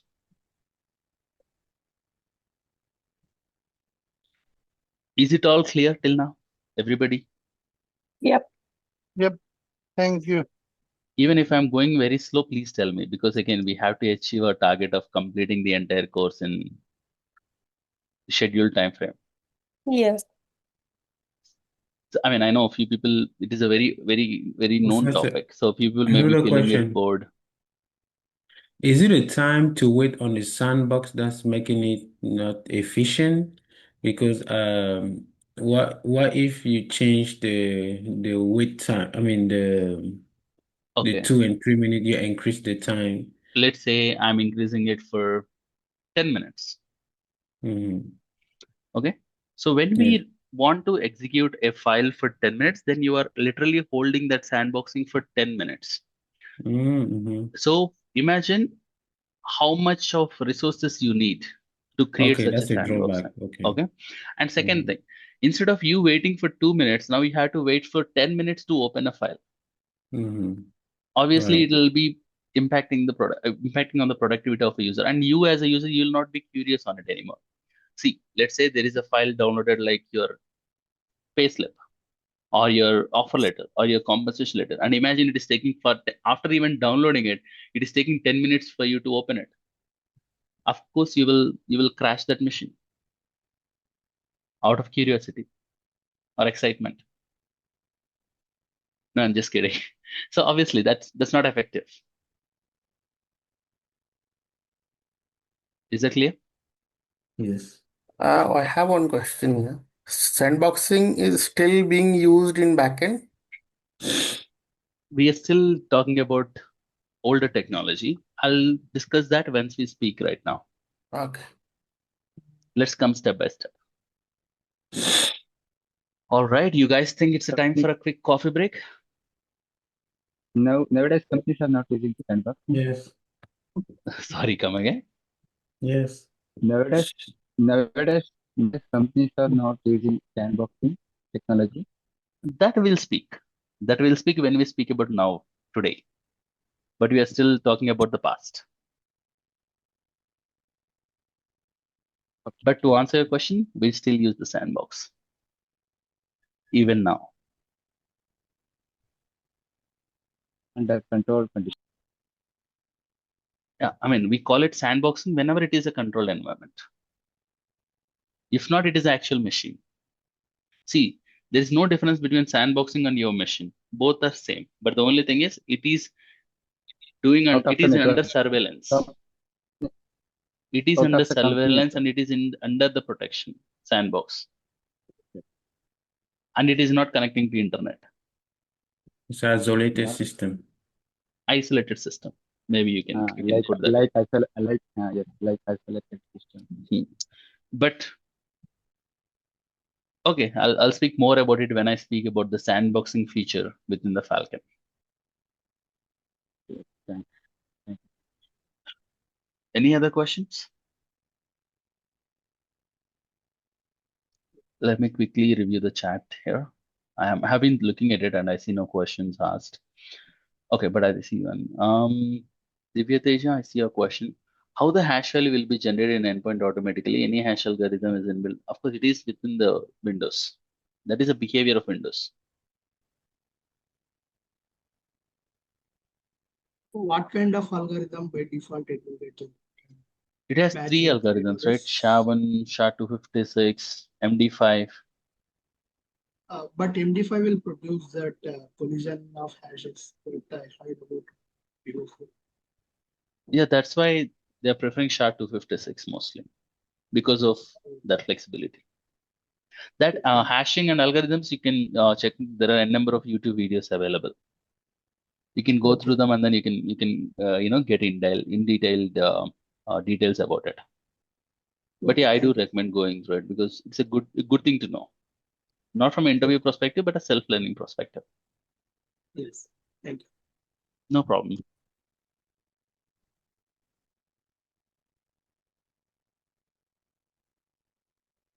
Will you be sharing these notes? The one here? Yeah. Yeah, if you want to, I'll share. Please. But we have a material created for the, okay, I think yesterday I forgot to inform you this. We have a material created which is for all the theory topics. All the theory topics that we cover, we have a material. Whatever I speak, it will be there in the material. And that we'll be sharing with you maybe in a day or two. Okay, that you can refer. You need not to worry about. I mean, few people have a habit of making notes, so it's up to you. But if somebody is like, do I really need to make a note of it? But I would say like, no, we already have it. So you can stay focused on your screen. Can you, share this one for the references? Yeah. Oh yeah, that's I'll what. share it on a daily basis. Is that good? Yeah, actually, why I also want, because we have some questions, then you give the response. So some additional notes will be there in the current. Oh yeah, definitely. I mean, it's just I'm like I just Thank need you. to download and then share it. That's it. Sure, I'll sure. do it. Thank you. No problem. All right, it is 10:05. Let's take a quick break for 10 minutes and see you all back in 10:15. I mean, back in 10 minutes. That is 10:15 a.m. IST. Perfect. Again, I'll not be around my desk for this 10 minutes. I'm going to get my coffee. If you have any questions or anything, just put it in the chat.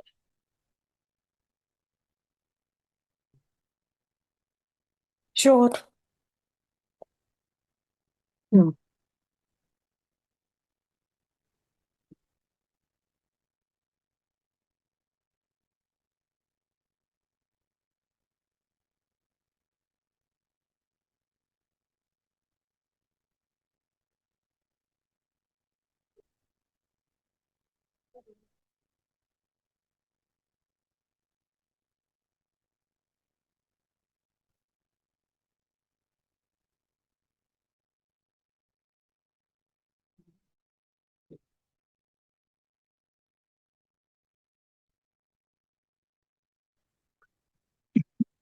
All right, everybody. Hope you all are back.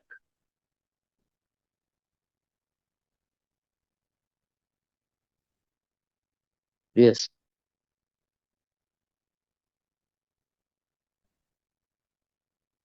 Let me bring the OneNote. Okay. So now we have seen traditional antivirus and its drawbacks. Now, by overcoming all the disadvantages, there is a new solution that is brought up. It's not a new solution, it is an extension of antivirus. That is something called as next-gen antivirus. What is it?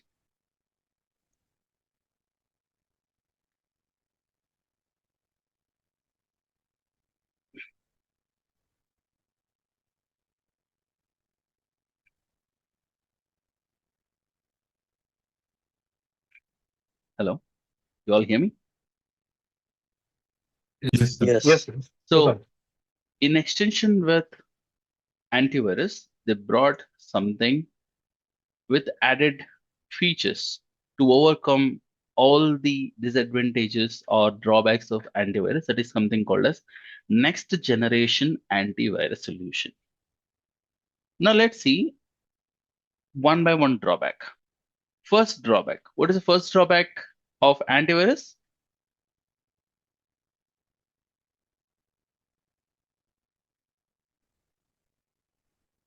Signature based. If signature gets outdated, then it will not able to detect. So it is the first drawback is based on detection and prevention mechanisms. These mechanisms are very defined only for detecting known threats. Huh? Known malware or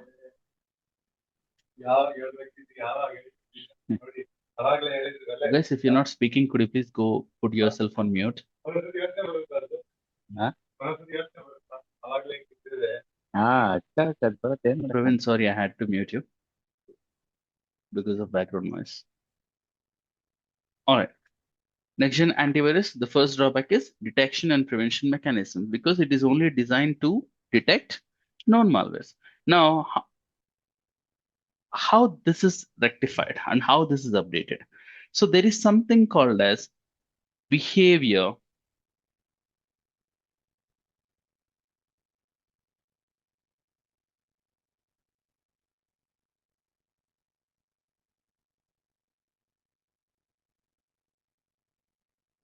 Have you guys heard of behavior-based detection?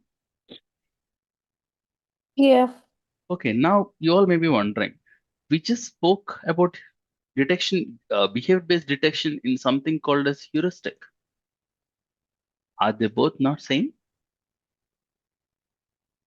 Did you all got the question? Yeah. They Yeah, both the are similar not but not same.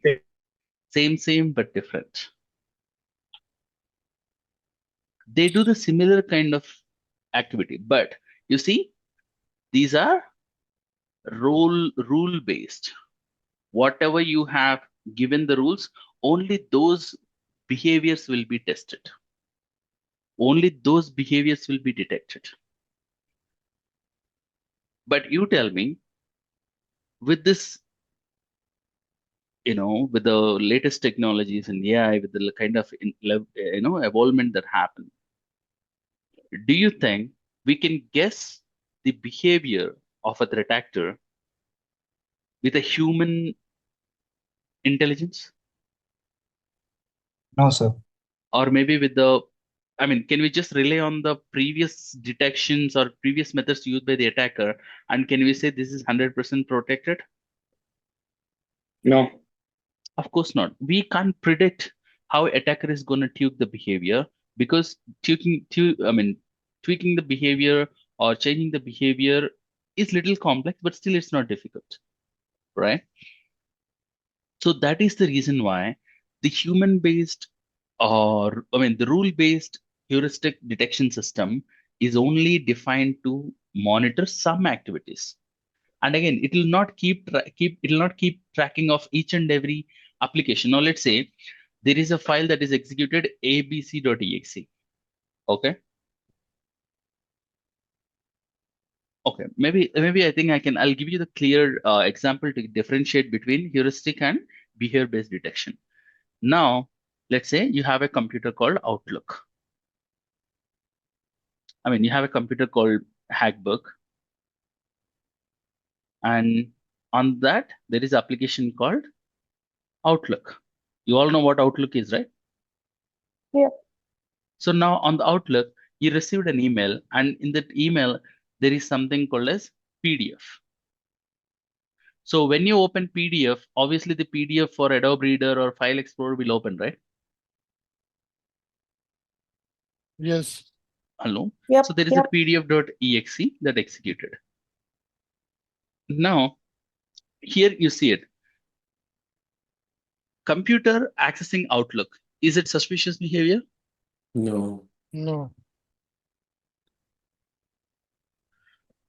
Outlook opening PDF. Is it suspicious behavior?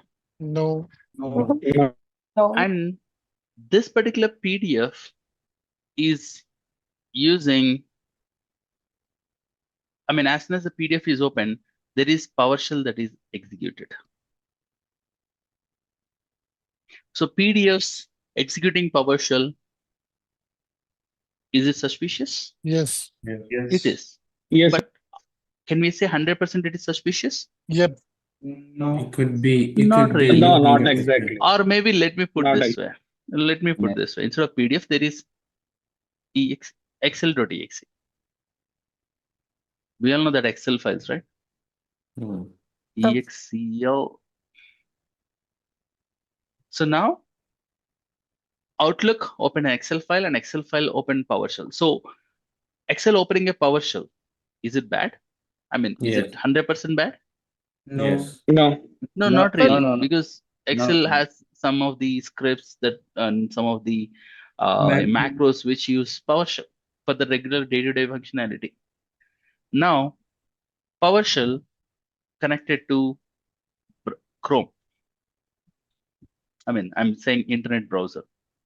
And it downloaded a file, something called as random.exe. Okay. Now, when we see it as a heuristic base, like human readed scripts, will it be able to write these many processes to track these many processes happening? Is it only like, human, whatever the rule-based detection will only look for one process or two process or three process, but will it look for 4 or 5? Even if it look for 4 or 5, there is a huge possibility of false positives. Your system will explode with a lot of false positives. You're getting my point? So now, when we see Outlook opening an Excel, is it suspicious? No. Outlook opening an Excel? No. When Excel opening PowerShell? May not. No, only observe these two. Excel opening PowerShell. Is it suspicious? 100% malicious? No. No. PowerShell opening Chrome. Is it 100% malicious? Yes. No, not 100%. Not really. Not really. It is suspicious, but still not 100%. Now, Chrome downloading a file from the internet. Again, you're keeping other process in mind. Don't keep it. Just see it as this behavior. Chrome downloading files. Is it malicious? May not. No. You see, how do you download files on your system? Using search engines, right? Yep. That is a regular process. Suspicious. Regular process. So what if we consider the downloading itself is a malicious and I block the downloading activity on a machine? It will not match that CIA triad, right?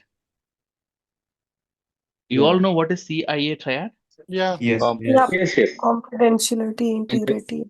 Because if you stop user to asking him to download the files, that is impacting the availability, right? That's not a security tool. So whatever you implement the security production, it should be within the CIA triad. It should follow those core values. Okay, now when you see it as a one application or one file, one process, but that is what heuristic based detection does. It will look for the parent process and child process. Do you think it's malicious? Do you see, does heuristic based detection will do it as a malicious, will detect as malicious? No. No. Of course not. But when it is a behavior based detection, looking into every piece of information that is happening on that machine. Now look at the overall picture. Is it bad? Yes, sir. It is deadly. Yes. It is 100%. It is like it is going to link with a ransom. It's not 100%.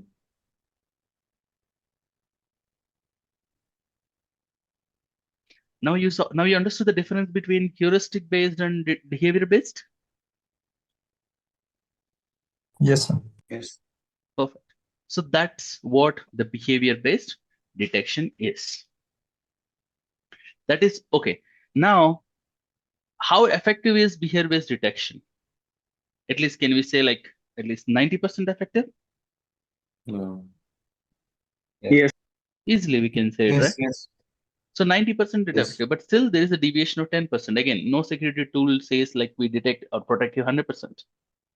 That is where the deviation is. Next, the other drawback of antivirus is Are we talking about the drawback of antivirus or next gen antivirus? no drawback of antivirus. See, detection method is the drawback of antivirus. That's why they came up with the solution. Okay, this is solution. Okay, Okay. this is not a drawback. This is solution for the drawback of one.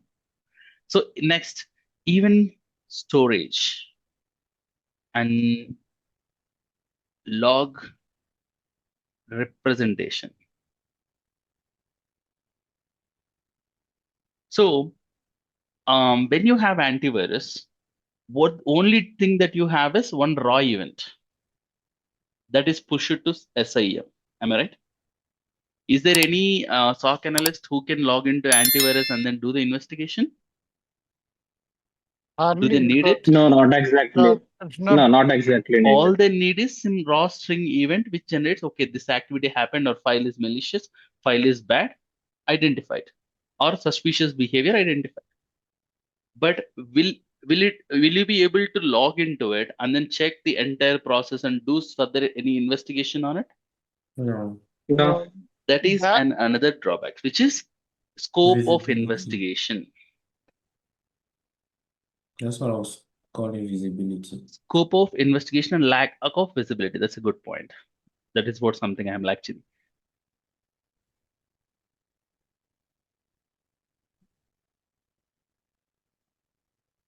Lack of visibility into the events. That is a major drawback.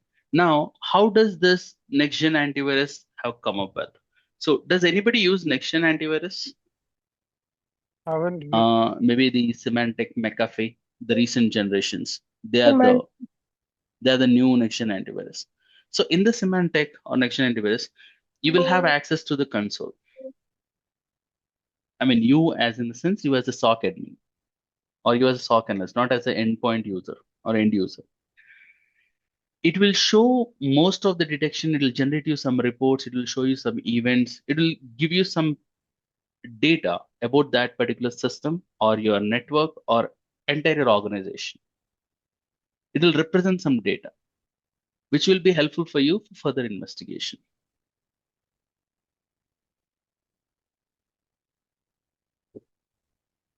Hello?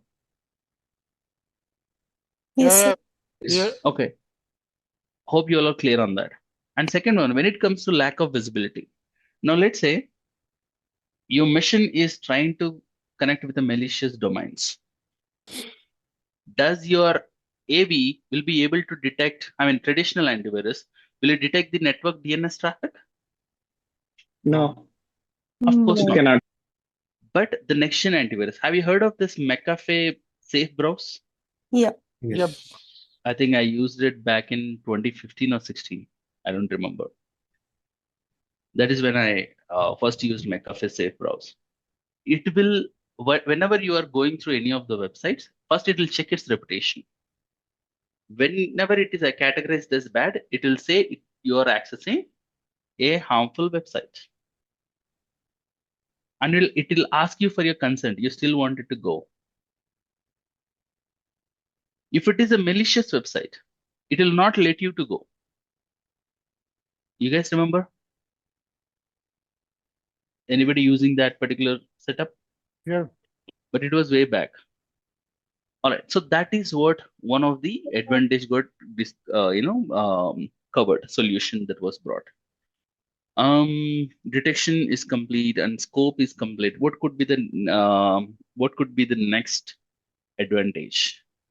Is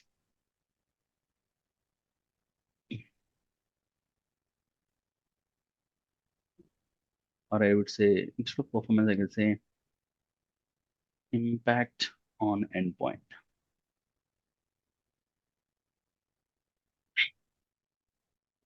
Okay, so now we have seen. Oh, wait, what is the biggest drawback that people say with the antivirus or next gen antivirus? My system is being hung or hung. Hello. A server is not responding. Antivirus is eating up CPU all the usage. memory. Endpoint is using all the CPU. Not endpoint, sorry, antivirus. Antivirus is eating up all the memory. Antivirus is using entire bandwidth. Have you ever came across such issues? Maybe somebody from the IT Yes, team, yes. they'll be dealing with this every day. Many Every day. attacks. Many Yes. And you know what they do for the solution? Register. They disable the antivirus. Cessation. Yeah, at times suspend it. See, they suspend the Disable. scans or they disable the antivirus. Disable the antivirus. That is another drawback. So that's where they came up with some effective solutions where I like to explain this point. I'll explain you while explaining the EDR. There I have some real demos that I can show you, like how drastically it changed the impact. What else? Okay. Next could be scope of performing threat hunts. So with the kind of next gen AV or with the antivirus, sorry, with the previous AV or older AV, will you be able to perform any searches? Like, can you take the hash and then put it and see if anybody has executed it on how many systems has that file? Were you able to do it? No. No. Of course not. We don't have that feasibility. We don't have that visibility. We don't have that tracking mechanism. So only thing is, whenever the file is executed, it will check the hash. But if I want to see how many of the systems has this how many of the systems has this particular hash on the systems will not be provided by antivirus. But with the kind of event storage and log retention, we will be able to understand how many missions has this particular malicious file on it. Is that clear?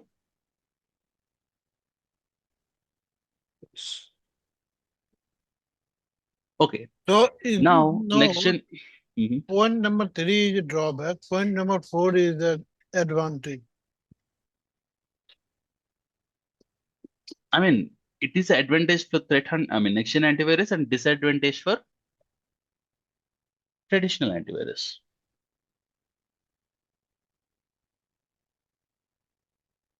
Okay.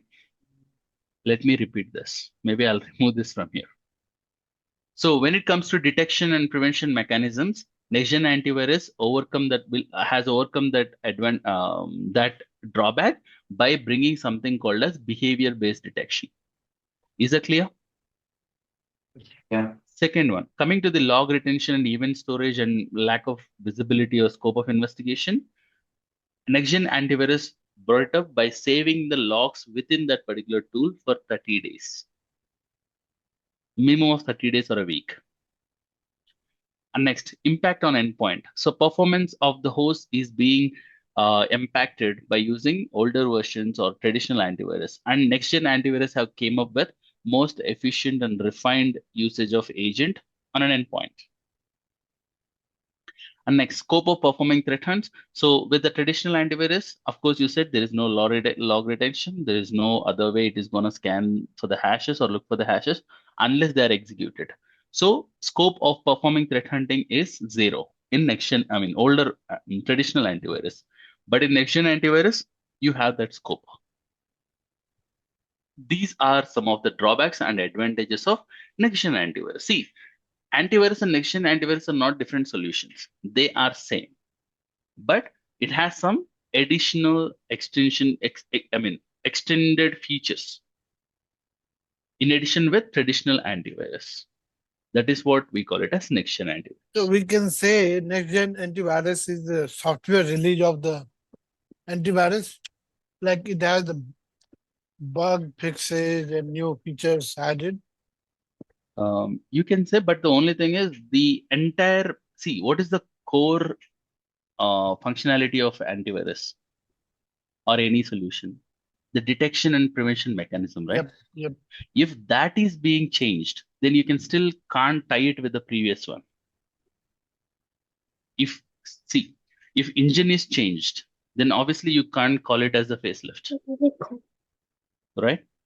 If you're keeping the same engine and if you're keeping the same chassis and you're doing some cosmetic changes, some comfort and adding some features, then you can call it as a facelift. If you're changing the engine and its specs, can we still call it as the same car or same model? They'll come up with a different model, right? They come up with a new name. Like the same way they came up with the new name, something called as next-gen antivirus. Is that clear? Yes. All right. Yes. Now, next-gen antivirus looks so promising, looks so convinced, looks so better.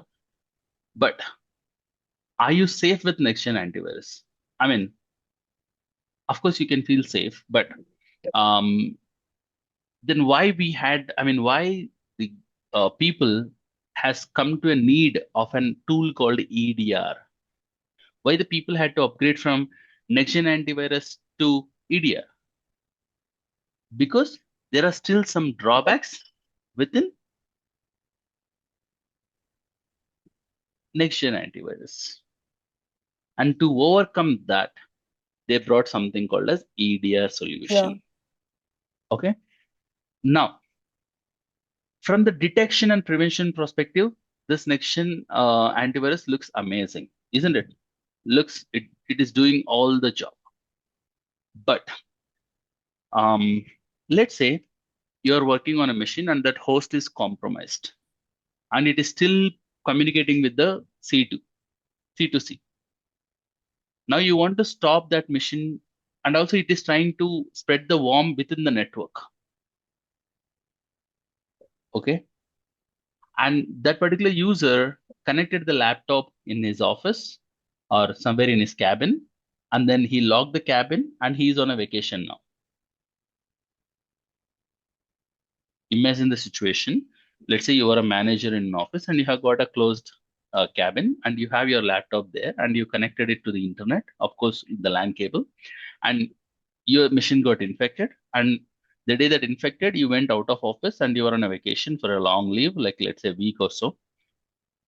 Now that machine is still connecting to the internet and still communicating with the threat actor, and it is still communicated with the all devices connected through its LAN. Now, the cabin is locked, system is connected to power, system is connected to internet. Is there anything that's going to stop that machine for further impacting the organization unless breaking the No. glass or door? Yeah, I think maybe we can isolate it from the network. How do you do it from on next-gen antivirus? Does Oh, okay, next-gen sorry. antivirus has something concept called isolation? Nope. No. There is no isolation. In that case, what you can do, still there are some ways you can block the MAC in the switch, but it is a like extra struggle, but it is not an immediate response. It's not like a one click that you do it. At least you have to bring in the network team, and they have to look which switch the communications are going to and find the MAC address, and then they have to block it. It will again take minimum of 30 to 50 minutes, isn't it? Yep. Easily it will take Agreed. more than that. So even, don't you think that time is enough for a threat actor to compromise your organization Yes. and Yep. exploit Lateral the movement data can that be is achieved. needed? Yep. See? Yes. Lateral movement can be Yes. achieved So easily. that is the Yes. Yes. reason why. I mean, what is the major disadvantage of next-gen antivirus is it does not have any response Response. actions. So when we say response actions, Isolation. isolation. Yep. We can't do the isolation. And let's say I want to kill a process on a machine. If I want to kill a process without any detections, now let's say it's a 0-day and I found an application on other machine running. Can I do it using antivirus? No. Of course you cannot. No. So that is where You need EDR. killing the I mean, you need an EDR. And now let's say in this entire concept, do we have something called as threat intel? No. And No. do you still believe threat intel is something that is must needed? Yep. Yes. Yes. Now, I mean, of course, nowadays some threat intel, I mean, next-gen antivirus are also coming with threat intel. So it's not a dedicated thing to say, but mostly threat intel should be is part of EDR. Okay. But again, if you see some next-gen antivirus offering threat intel, it's not a surprise for me. Okay. With threat intel feed. What else? Okay, now you have this particular detection next-gen antivirus and everything is good. But the way of representing the incidents, the way of representing the events is still not good in next-gen antivirus. Okay, it will only represent what file and then hash and only that. But if you want to look at the registries, if you want to look at the connections, if you want to look at the files saved, the files dropped, if you want to look at a longer picture or a bigger picture, still EDR is the king, which is data visibility. That I'll show you in a live demo, like how that actually differs. Data visibility.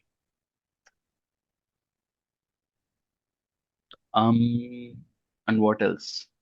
I mean, scope of investigation.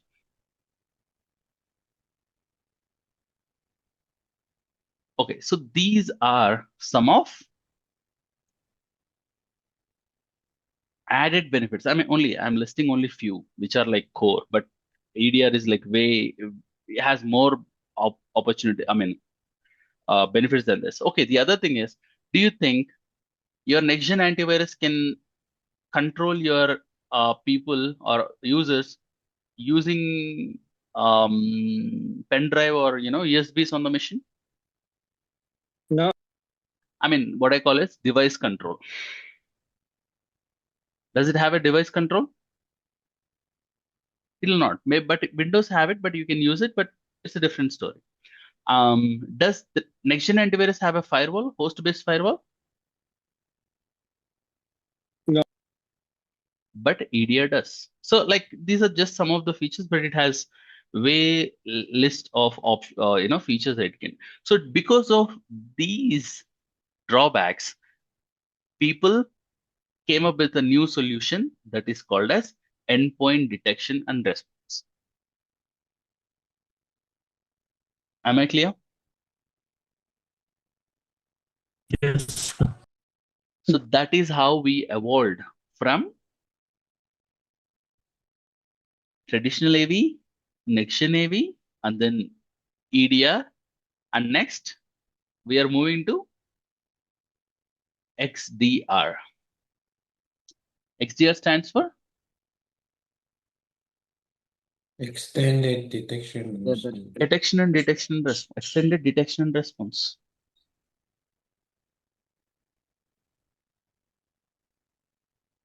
Are you all clear? Extended detection and response. So now, if you ask me the difference between EDR, so okay, now let me step back to the EDR again here. So EDR, I can call it as endpoint. EDR is combination of next gen AV plus, okay, let me put this here simply. All this features. Am I clear? EDR is the combination of next gen AV with all these benefits. And yeah, I'll speak more about it in as we keep going, because mostly we have to spend all our time with the EDR, so I'm not stretching much right now. But that's what it is. And the amount of false positives generated in next gen antivirus is so high, but whereas comes to EDR, they are like low. Now the important question for you all. I mean, many people ask me this question. If my organization have an EDR,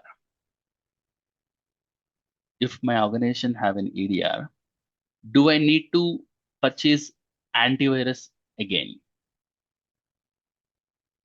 Not necessarily. No. Do you all No. believe that it's no? Yes. Not necessarily based on alpha. Yes, we need to purchase, even though I mean, mostly 90%, if you have the budget and you are not a person who believe in a single point of failure, then of course you can go for it. But with having the EDR in place, we don't basically need an antivirus. But it is not a bad idea. If you have the budget, if you have the team to manage it, then of course it is a fantastic thing, because multi-layer approach is always the best. Defense of depth. All right. Now let's talk about XDR. So we spoke about EDR with all its functionalities, but why we got a need for, okay, now do you think EDR and XDR as a different tools? Not a different tool, but yeah, it is extension of EDR. It is like a difference between next gen antivirus, I mean traditional antivirus and next gen antivirus. next generation. But here, that not even that much difference. It is a very slight difference. What it does is, EDR only provide you all these features for your endpoint device. But when it comes to XDR, you see that X extended. It is extending the scope from endpoint to other devices. You're getting my point? Yeah. Now let's say you have you have EDR, and you have email solution, email security tool, and you have Azure IAM, user management, and you do have Network. what are other solutions? Network security, firewalls, next gen firewalls, which includes everything, proxy, IDS, IPS, everything.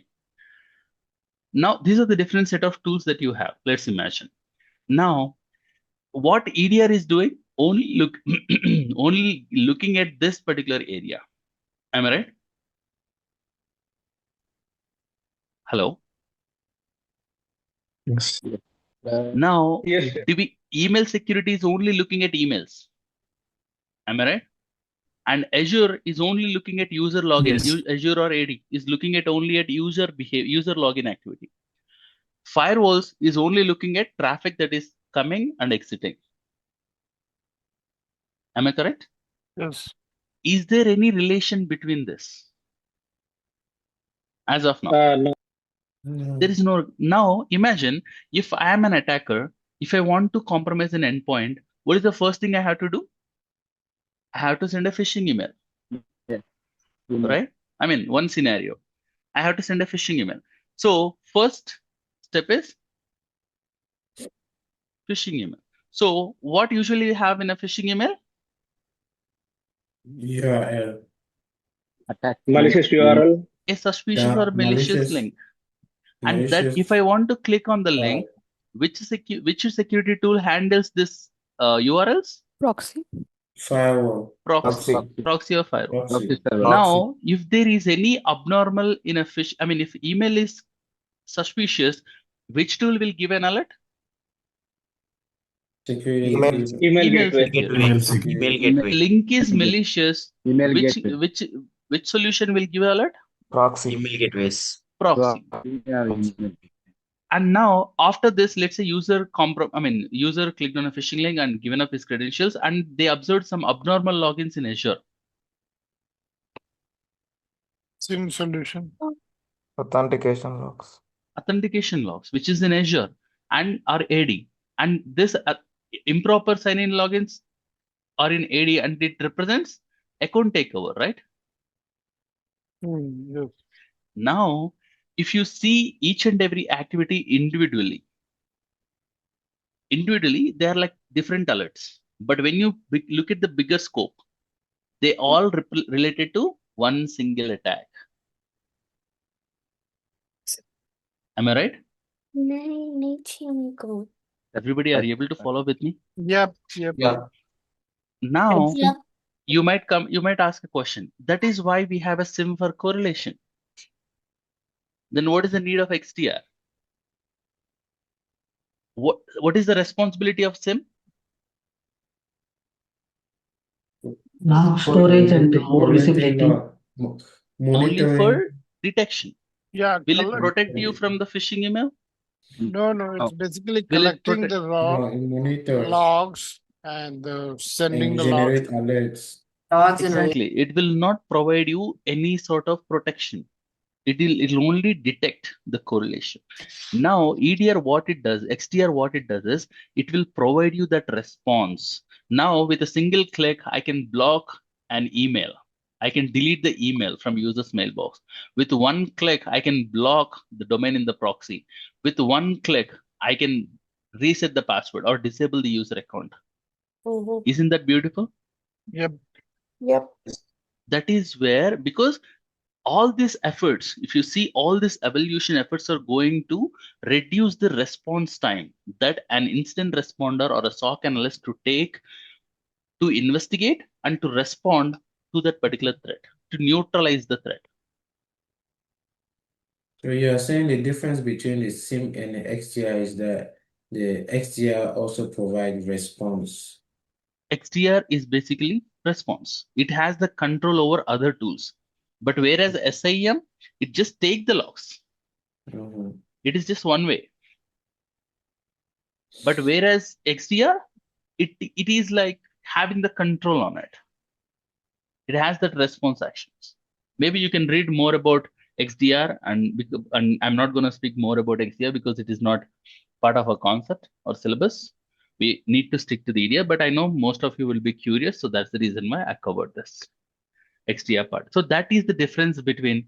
Now I'm coming back to this to the first, beginning of the session. You remember you guys gave these responses: next-gen antivirus, EDR, XDR, next-gen AV. Now, do you see any difference when you read these words first time and when you read it now? Do you actually find something difference in them? Yes. Now you feel like, yeah, when somebody says traditional antivirus, I know what it lacks. I know how it works. When somebody says next-gen antivirus, I know how it works.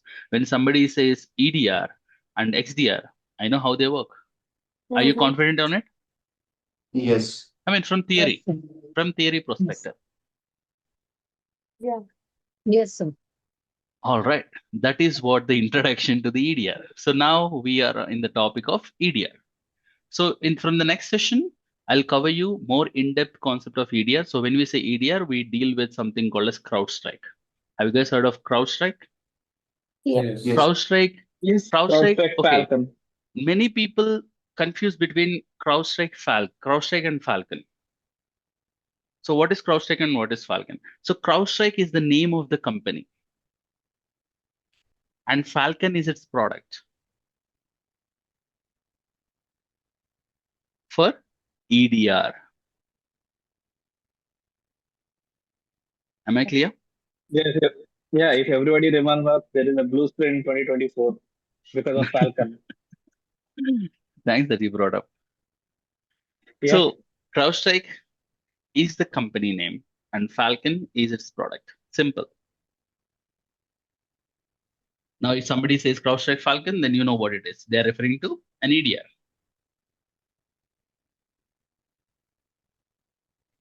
All right. With that being said, I would like to stop speaking of theory because I think it's too much of theory today. Let's do something which is, let's do some account setup. I know most of you haven't or have not created your setup. I mean, did not set up your Falcon yet. Or did you? Yeah. No. Okay. Would somebody mind sharing the screen? Because I already have my account already created. So I want one of you to share your screen.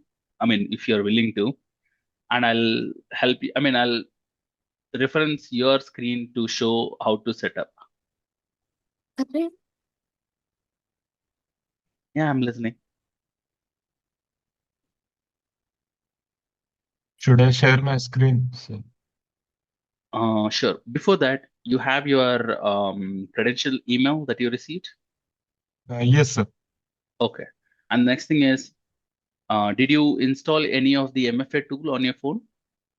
Yeah, I have Microsoft Authenticator. Perfect. Did you already did you set up your account in the past? Yeah, just now I have done that scanning QR code. Oh, and you proceeded? Yeah, I've proceeded some of the steps, but after that I was unable to understand, so I stopped there. Okay, you are not completely logged in. Yeah. Perfect. I think we can take your example. And I think Swati, in the beginning, you said you also had some issues, if I Yes, remember sir. the Yes, name sir. correctly. Actually. Yeah, let's go through this process, Yes, sir. which Chandrasekhar Yes, sir. Joshi. Yes. We'll look at Joshi's screen, and if you see if it is also same error. If not, I'll address your issue as well. Okay. So before Chandrasekhar Okay, sir. Joshi shares his screen, I want you all to do this. Download Microsoft Authenticator on your phone if you don't have. What is the application name? I mean, I'm not saying Microsoft, just go with Microsoft. It is easy. But if you want to go with your Google, if you want to go with any of the TOTP applications, you're fine. Download anything. But I'm recommending Microsoft just for ease. And it is, no, I mean, it's for the people who don't like Microsoft, you can go with your own applications. So guys who want to follow up with me for the installation, please install Authenticator app on your phone. We'll wait. Chandrasekhar Joshi, what we'll do is we'll just wait for 2 minutes. Okay, sure, sir. I will give some time for everybody to download that application on your phone. Okay. So till then, I'll share my screen. Yeah, you can. Yeah. And meanwhile, if anybody has any queries, you can shoot. We have 2 minutes that we can discuss.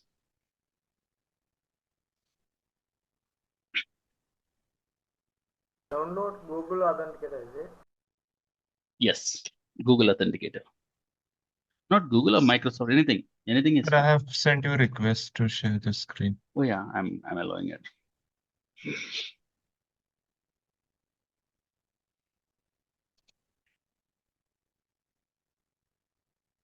Guys, everybody feel free to unmute and then speak. If you have any issues following in step, just speak right away.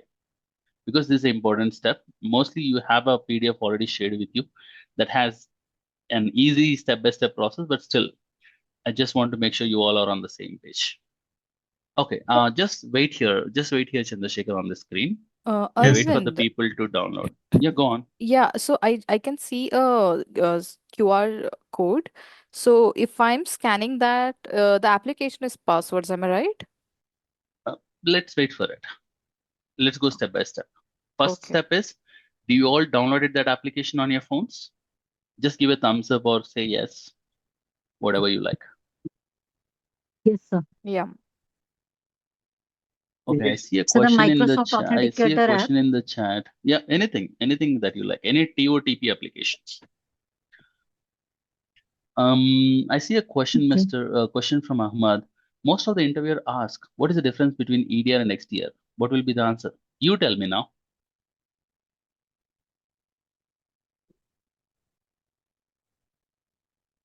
If I'm the interviewer and I'm asking you what's the difference between EDR and XDR, what would be your response? As per my understanding, the XDR will be the multiple solution can be integrated into one single page. No. Okay, maybe you can put that way, but it is like extending the detection and response to the other security tools. That is an XDR. Okay. And we are doing with the help of, it is a combination of EDR combining with other security tools for easy remediation, quick action, quick detection, and then to prioritize the detections. Okay. That should be your kind of response. Sir, means basically XDR is the extension of the EDR with the other tools. With the integration of other security tools. Okay. Not only in terms of, don't worry, Chandrasekhar, you are showing up your password and something like that. It will still ask you for MFA, don't worry. All right, hold on here. Let the people complete. Vijay Kumar, you said you don't have a link. You don't have a link for Microsoft for Falcon or Microsoft Authenticator or like what? Falcon, I don't have the link. Falcon, you see it on the screen, type this one, https falcon.us-2.crowdstrike.com. Or maybe Chandrasekhar Joshi, if it is feasible, you can just copy paste the link and put it in the chat. The CrowdStrike link, right? Right. Okay. Just put it in, drop it in the chat. Yes.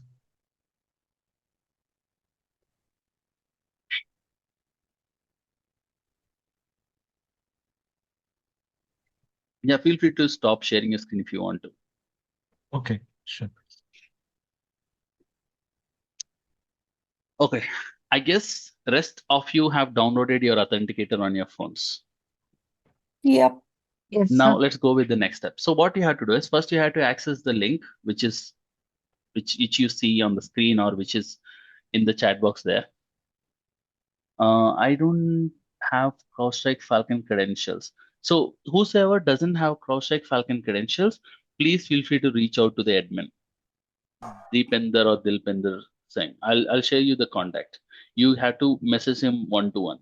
But it's Sunday, so please expect some delay. All right. Whosoever have not received credentials, please talk to that particular person.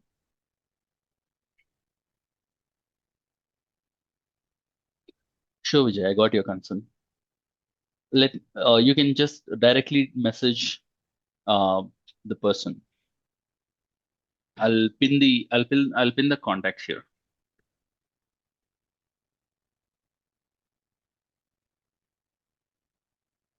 Okay, all right. First, step one, you have to access. Maybe you can refresh. Will you be able to refresh that page, Chandrasekhar Joshi? Yes, sir. Yes, yeah. And again, whatever the username and password that you have given, only that works here. Gmail and other open source email does not work with Falcon. Just refresh that Falcon Cloud page, just on the top. What's happening? It got hung. Yeah, that's it. It's okay.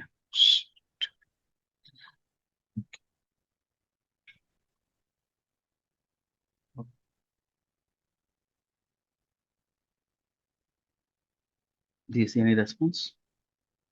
Yeah, now it's okay.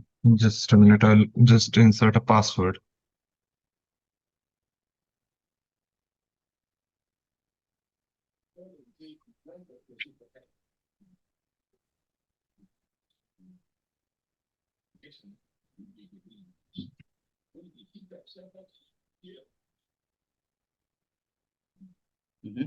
All right. So once you log into this page, this is what the sign-in page looks like. First, you have to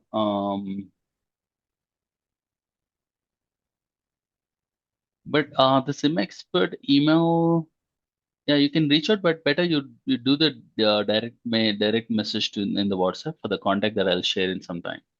Okay. So okay, you already set it up, right? So that's why it is asking you. Click on not now to Yeah, not save it or save it. I've just set up only the two-factor authentication. Okay, let me do one thing. Let me reset your account.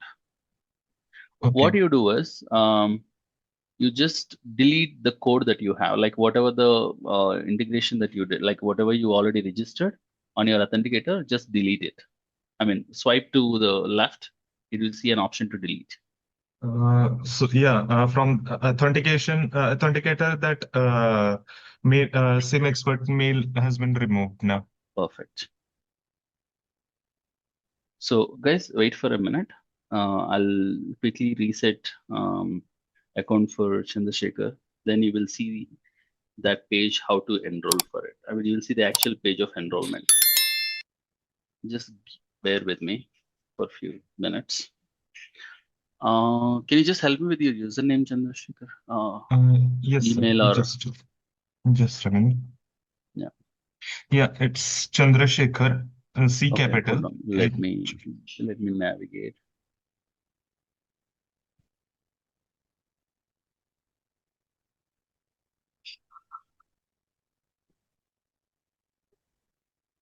Okay.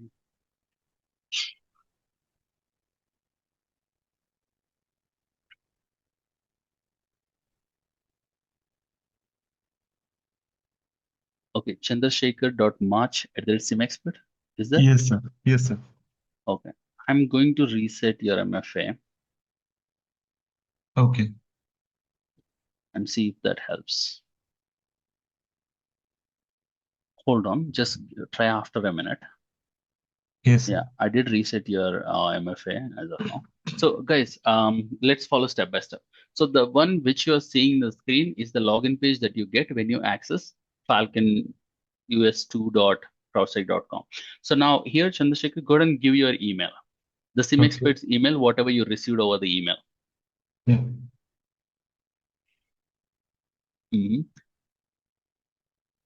It should be with SIM experts. Yes, sir. Okay, perfect. Now, after giving the email, click on proceed or next, whatever you see. Continue. I mean, simexpert.com. .com or .in? Let me see. .com. Sorry, .in. It's .in now. Yeah. Yeah. Click continue. Now it will ask you for the password. So what are the password that you received over the email?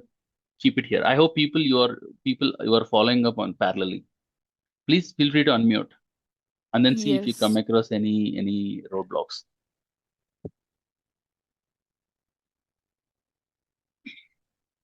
So in this step, once you click on continue, I want you all to go to your phone now.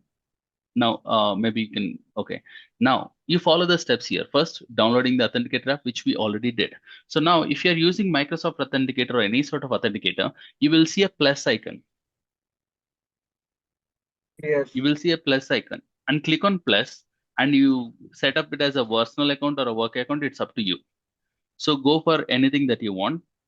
And then once you click on it, it will say whether it is through QR scan or other things. Hold on, Chandrasekhar, just little patience.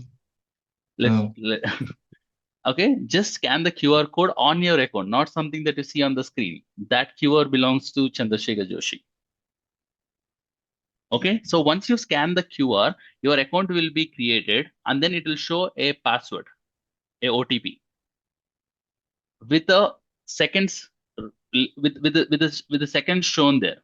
So if it is like 15 seconds, 10 seconds, or it is like less than 5 seconds, don't use it. Wait for another one. Okay, so Chandrasekhar, Yes, sir. Now you go ahead and give your Just whatever the one you see on your app. Guys, everybody's are able to see the screen on your account? Yes. Okay, Yes. now click on Setup Okay. MFA.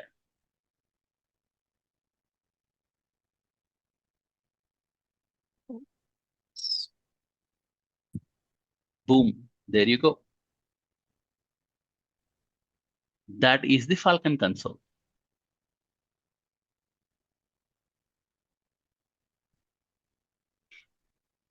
Do you have to download any agent?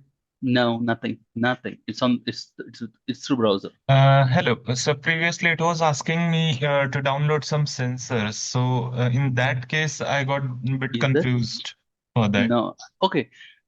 Okay. This one is okay. What you see, I think it's a new layout that they made, and downloading the sensor is like not for us. It's like integration. It is for the Okay. integration, not for the user. So don't click on download sensor or anything. Now, when you are Okay. in the main view, you see that username Chandrasekhar Joshi. It means that you are accessing Falcon console. You are successfully logged in, and you see that profile on the top, on the right top, your profile, right top. I think Yeah. it's working for me. Yeah. Now you see that is your profile. Yes, sir. Like, which means that you are in. So don't worry about these downloads and all. And Falcon is like every day, it will keep updating every day. So whatever you see now, you may not be able to see that tomorrow. The dashboard layout and everything. So be a little Sorry. cautious on that. So it keeps updating every day. I mean, every now and then. Let me put it that way. I mean, whatever you see, the main view is not with previous batch. Okay. It is something that they developed in recent days. Earlier, how it used to show it as, you click on that left three burger icon on the left, Chandrasekhar, and you go to endpoint security below. There's nothing called main view before. They just brought it. Endpoint security. Yeah. And you see activity dashboard. Click on it. No, the top under monitor on the top. Okay. Yeah. So earlier, if you see any YouTube videos or anybody showing the Falcon training or any demo, this is the page that you see whenever they log in. Yeah. Even this was the page for the previous batch. It is how it is used to say, show. I think it is the best one, but I don't know why they changed it to main view, but obviously there must be a reason for it. So this is the Falcon. I mean, this is how you log into the Falcon. And every time now, next time when Chandrasekhar want to log in or somebody want to log in, it will ask you for the MFA only, and it will not ask you to set up again. We have to use the same code. But again, I'm saying if it is like less than 5 seconds, please do not use. Wait for another 5 seconds. Okay, now question for everybody. Are you all able to set up and everybody are in, or still anybody has challenges getting onto this page? I got the page. Perfect. I also got the page, but it has Great. two options. It's a select your operating system. Because you clicked on download sensor, you come out of it. You click on that three burger icon from anywhere and then click on endpoint security and click on activity dashboard, the way that Chandrasekhar is showing on the screen. Okay. Got it. Because you actually might have clicked on the download sensor, that's why it is asking you to select the operating system. But we don't want to download the sensor. We'll do that, but not now in the demo. But for accessing Falcon as a security person or as a SOC analyst or IR, you don't need to install anything on your machine. It is just directly browser. Okay, everybody are on this page? Yep. I'm waiting to hear from Swati. Please, still I'm not getting this password is not right. Are you just copy pasting the exact same password that you received over the email? Yes, sir. Okay. And I I'm will sure, call and I hope your the- username you're using is .in, not .com. I mean, I would say Yes, copy sir, paste the .in. username and Actually, password.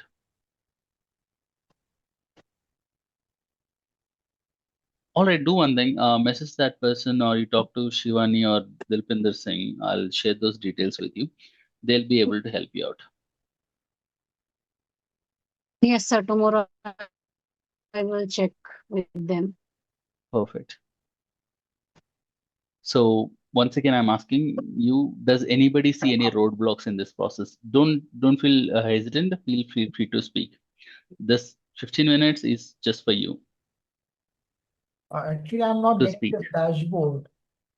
What are you seeing on your screen? This uh, custom policy in use and download sensor. I'm getting that screen only. That is the main view. That is a default view that Falcon is made. Okay. So if you want to see the dashboard, you click on that burger icon there on the left top, Okay. and then you have to go to endpoint security, like the way Chandrasekhar is showing there, and you Okay. have to click on activity dashboard under monitor. Yeah, Then I you will got see it. this. Yeah, I got it. Got it. But click on main view once, Chandrasekhar. Main view. Yeah. Okay. And dash summary. I think this is the one you might be seeing on your screen before. Yes, Am I yes. right? Yes, yes, yes. Right. So this is the main view that they made it as a default. Okay. You see that default arrow option? You see that default Chandrasekhar? Use main view as a default view. The toggle, blue toggle in the bottom. Yeah, this one. Just disable that, toggle that. And yeah, just say understood, and then refresh it.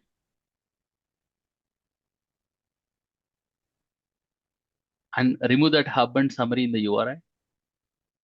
In the URI, in the browser, in the URI hub till remove till summary. I mean till hub. Till hub. Yeah.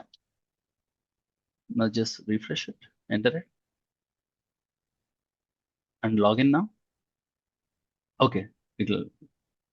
But again, this session expires only. Now you see, this is the default dashboard. Now you did not click to go to dashboard because Falcon made that main view as a default dashboard for you. Now you disabled it. Now you're back to your previous dashboard.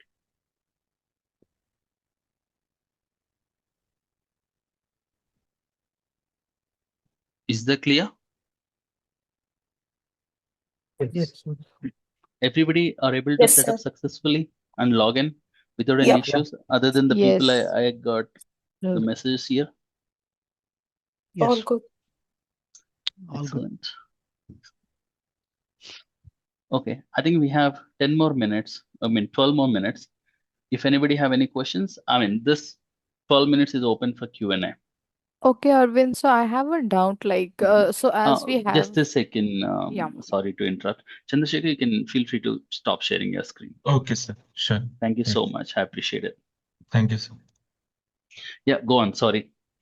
Yeah, so as I'm seeing, like, we have already logged into this portal. So when we are going to start with the like checking the alerts and all, so do we will be having this logs and all, like, completely? Oh, yes. Right. EDR, okay, that's a good question. EDR will capture n number of events from an endpoint. It is like process events, network events, device events, file events, system events, audit events. It will collect n number of events, mostly that are there or generated by the system. And whatever the logs that is generated, you will be able to see them in the EDR. That is what EDR is more capable of doing the investigations, and it has more visibility than next-gen antivirus. Is your question answered, Tanvi? Yes, thank you so much, Arvind. No worries. Can you share your LinkedIn ID? For sure, Vijay. I'll share my LinkedIn ID and everything on the last day. The last day of workshop.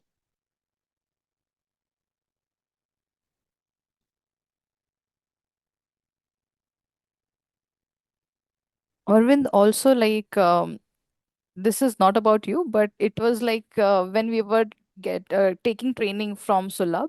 So he was teaching us Splunk and Sentinel, right? So yes, we got all the theory right. But when it was coming to the understanding the use cases and investigation part, it was somewhere I thought was not properly done. I mean, like he said, there are no logs, so I cannot tell you how to do that. And also, by any chance, um Can you help with it? Any one session I can after the speak completion of on EDR? behalf, you mean from the Splunk perspective? Not Splunk, like any like tool. I mean, like be it Sentinel as well.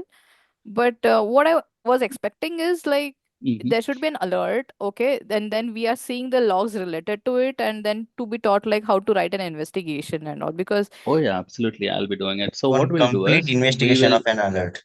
Oh yeah, 100%. You have that Like covered. real time. Real time. So what we'll do in this workshop is we will take the real sample and we'll execute on a system and see how Falcon protects it. And then we'll see how detections are triggered in the backend and how those detections are pushed to SIEM and how SIEM generates a notable out of it. And how we use that notable for the investigation, and how we from there we dive into EDR. From there, how it escalate it to L1, and how sorry L2, and how it get escalated to L3, and how an incident responder takes an action to remediate the threat, and how the entire report will be closed. And which That alert we to have be covered. accelerated to which team and Oh yeah, particular teams. perfect. Okay. Yeah, I'll try my best to keep it simple. At least 1 or 2 sessions. That would be helpful for us. But what we'll do is we'll do a one dedicated 3-hour long session only for the investigation, only for the real use case. What is the real time use case? Okay, including a SIM tool, CrowdStrike, whatever, everything, including I can all only speak about Splunk. I mean, I'm doing the integration, and integration is also part of your curriculum. I'll be only speaking from Splunk to EDR. That's it. Yeah, Network that sounds security great. tools that I'll not be able to. I That mean, would be- Sentinel, I don't have access to. That would be really great Okay, because that in would the be interview even asked Yeah, we have that. We have that covered. Yeah, and we have been doing it as a practice from long back. Thank you, Arvind. And there is an No. option, the next gen SIM on the dashboard. CrowdStrike dashboard. Okay. So Great what that you is this? noticed it. Is So it required the separate license or how it it needs a works? separate license. So Falcon is bringing up its new tools. So CrowdStrike is introducing their solution, SIM solution, and they're calling it as next gen SIEM, like next gen antivirus.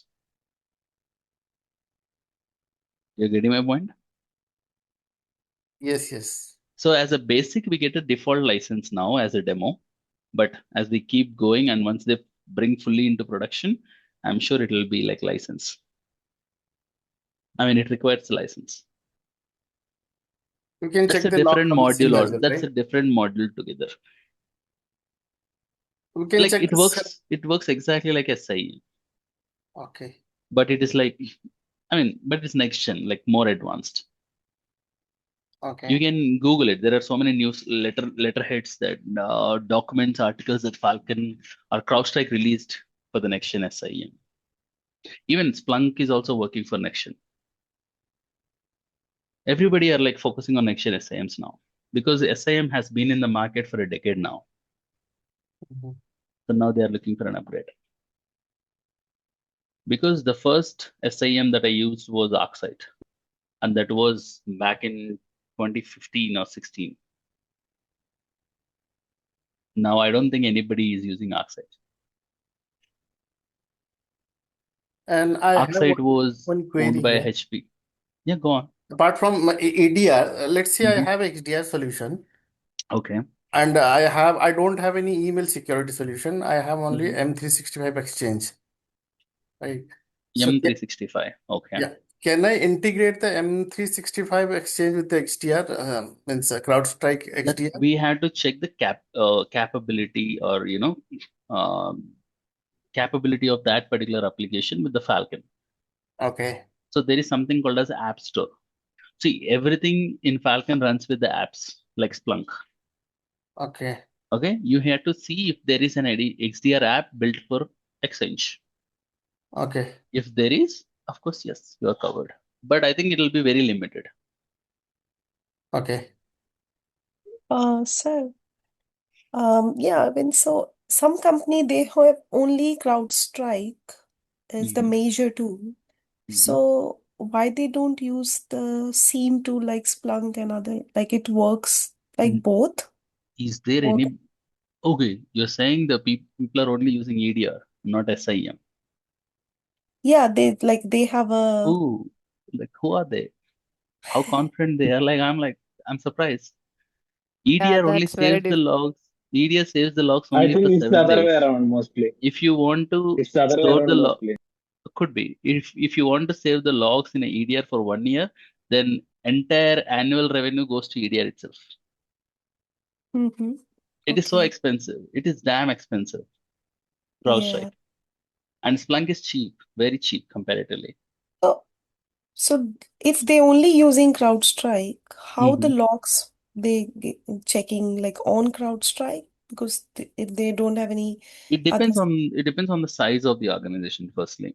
So if Mm-hmm. it is a very small organization and they have like 100 to 200 endpoints, Mm-hmm. then maybe they can consider only going with the EDR. Okay. Because for the 10 endpoints, they don't need to go for purchasing a SIM solution, right? So Yeah. that depends on the scale of the organization. Now, if you ask me how they monitor it, yes, they only go with the retention period of what they have. So if that time is lapsed, you have nothing. You cannot do anything. It's gone. Or maybe you can do is you can forward those logs to some of your syslog servers. But again, that will be very minimal. It's just like a raw event. I'm not sure how greatly it will be helpful for you to do the investigation, but maybe it can serve the business of compliance. But I don't know. I can't imagine an organization without SIEM. A middle to large organizations. Small organization, yes. It depends on the budget. Yeah. Okay. Hope I addressed your Arvind, question. one question Yeah, here. before I take your question, I'd like to go to a couple questions that I have in the chat. Sorry, but I'll take your question. Sure. So there is Srinivasa Murthy who posted this. Could you please ask the team? I mean, when you say team, like who? I mean, if for EDR, I'm the only one who manages it for all your queries, technical queries. For operation related, we already I mean, those admin teams will respond, but I'll communicate to it. I'll communicate with them. Next, Vijay, do CrowdStrike release some configuration updates? Of course they do. Of course it does. And it is the one, that's what I'm saying. CrowdStrike releases updates like anything. It has even you can find that you have updates like every week, every month. It is ever growing. Sorry. Yeah, now I can take your question. Sorry to Yeah, interrupt. sure. I think it is like just an opinion I need from your end because it is related to a question which was asked by Tanvi or someone. So earlier, she was asking, can we get end-to-end incident response for all the devices, basically email security, Right. proxy, Right. IDS, IPS. Basically, when it comes to SIEM expert, we do have logs from Windows devices and Fortinet firewall, and after that we have VPN logs. Apart from that, now we have logs from the CrowdStrike, but we do not have real-time logs from email gateway, proxy, IDS, IPS, and router switches. So I think in that intent, she was asking, can we get logs from all security devices, network servers, applications? Oh, then Yeah. again, you have to understand this is a very simulated network and it's lab environment. Bringing in all those devices and maintaining it, it'll be very difficult. Okay, But I but get again, it. but even see, when we say difficult, we have to think about ROI. We will be spending a lot of money on it, but at the same time, we'll be using it only for one demo, right? I understand, Arvind, but So my from the see, as a SOC analyst, what you do is you will be, I think most okay, okay. Let me take my word back. I think firewalls are already integrated with Splunk. yes. Yeah, we do Firewalls have are logs, integrated, routers are logs. integrated, switches are integrated. I think email gateway is not integrated. We don't have it. Um, Proxy, we don't. proxy we don't have. VPN we have. Fortinet is integrated. You see those logs in there. EDR is integrated. SOAR is integrated. Yeah, we have most of the integrations. Yeah, but my concern was like to learn how like real time about the use cases such as cross-site scripting, maybe SQL injection, or maybe some ransomware, like these kind of alerts. Because mostly Yeah, what I've seen in the interview, they ask this. I definitely understand your curiosity, and I agree with you. Let's see what best we could do with the EDR. I can't speak on behalf of Splunk or any other tool, but from the EDR perspective, I'll try my best to get you the correlation with other tools. Yeah, great. Maybe then you can also like simultaneously not show it, but maybe you can just explain it. What to check, or maybe we can Oh yeah, use 100%. ChatGPT Just to one alert, get complete some. alert to how Yeah. to investigate. You see in the syllabus, we showed you something called as using AI to generate Yes, search queries I and did. Yeah. correlation rules. That is specially called out for that. Okay. Though you don't have data available, but still those queries are like real time. When you put it in your environment which has the log source supporting, you will be getting the logs. So how much focus there will be on AI? Because I think How much focus in the sense? we all know that the world is running behind AI. Yeah, but here you have to understand we're only speaking in terms of application of it. Just using yourself, not for any integration of AI with any other tools. We're not talking about it because every tool has its own AI. Splunk has its own AI. CrowdStrike has its own AI. You know what? They are coming with their own AI setups. Now, what we are talking is you as an analyst, how to use your own setup for your investigation. That is what we are intended to cover. Yeah, so that is exact point of mine. Sure. How wisely we can use AI here to learn, and when we go to the interview, at least we should explain we have used AI for this purpose, and we should be able to correlate. Okay. We know. Let's discuss the same question at the end of the workshop.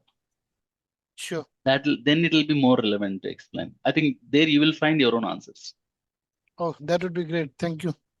I'm confident on that. I see a question. If two files have the same hash value, does it mean they are identical? Yes, they are. They're duplicate. This is not okay. Whenever you yeah, I can explain you about the recent, not recent, like 2024 outage, but it has nothing to do with the cybersecurity. It was the miscommunication between the latest version of update that they released by the Falcon, which failed to communicate with Microsoft. It's a production failure, actually. Yeah, Correct. It's a production failure. They haven't tested it properly and they released it.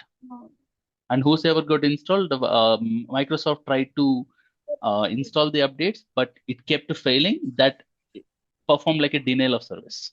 That itself took the Windows down. Simple. It does not have any cyber security concern. It is just like a glitch or a flaw. Which hash algorithm is the better without one? any trusted. Sorry, come again. Which hash algorithm is the better one? Like SHA-1, 256. There are multiple, right? No, SHA-256. SHA-256. Yeah. Why it shows or 2? Because it can because be it only has the bit 256, length of 256 bits. It is like more complex. Okay. Thank you. Yeah, you can go through those YouTube videos and all that are available. They speak more. They'll explain you in detail. Thank you.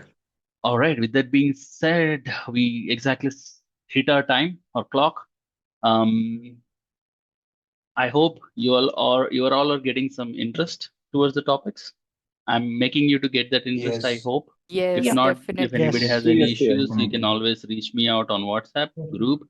And again, please note, I'll prioritize responding on the group messages instead of one-to-one. But again, I promise, I don't ignore you.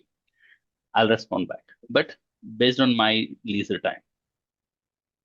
Sure. All right. With that being said, see you all next week. Have a great weekend, and have a great week ahead. And don't play with CrowdStrike as of now. You already set up, which is good. Don't bang your head like looking into what is that. I'll explain you each and every line that is mentioned, each and every option you have there.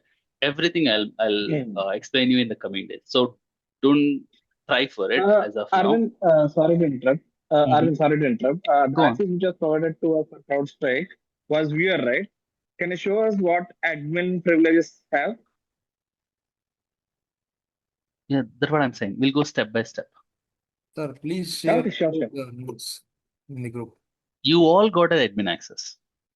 Whatever the access I have, you have the same, but only like 5 to 10 access are restricted. That is which I wantedly did. And that has nothing to impact on your training or experience. That is so that you don't disturb the lab. So that's why we have restricted it. But mostly you all have all the admin access. But again, I know you'll be curious, you'll be eager to learn, but I would say like we'll go slowly. Don't rush. Yep. Thanks, sir. All right. With that being said, I'm signing off for today and see you all next week, next Saturday, 8:30 a.m. IST sharp. Thank you. Thank you. Yeah. Thank you. Thanks, Arvind. Bye. Have a good day. Thank you, Arvind. Bye, guys. Thank you. Bye.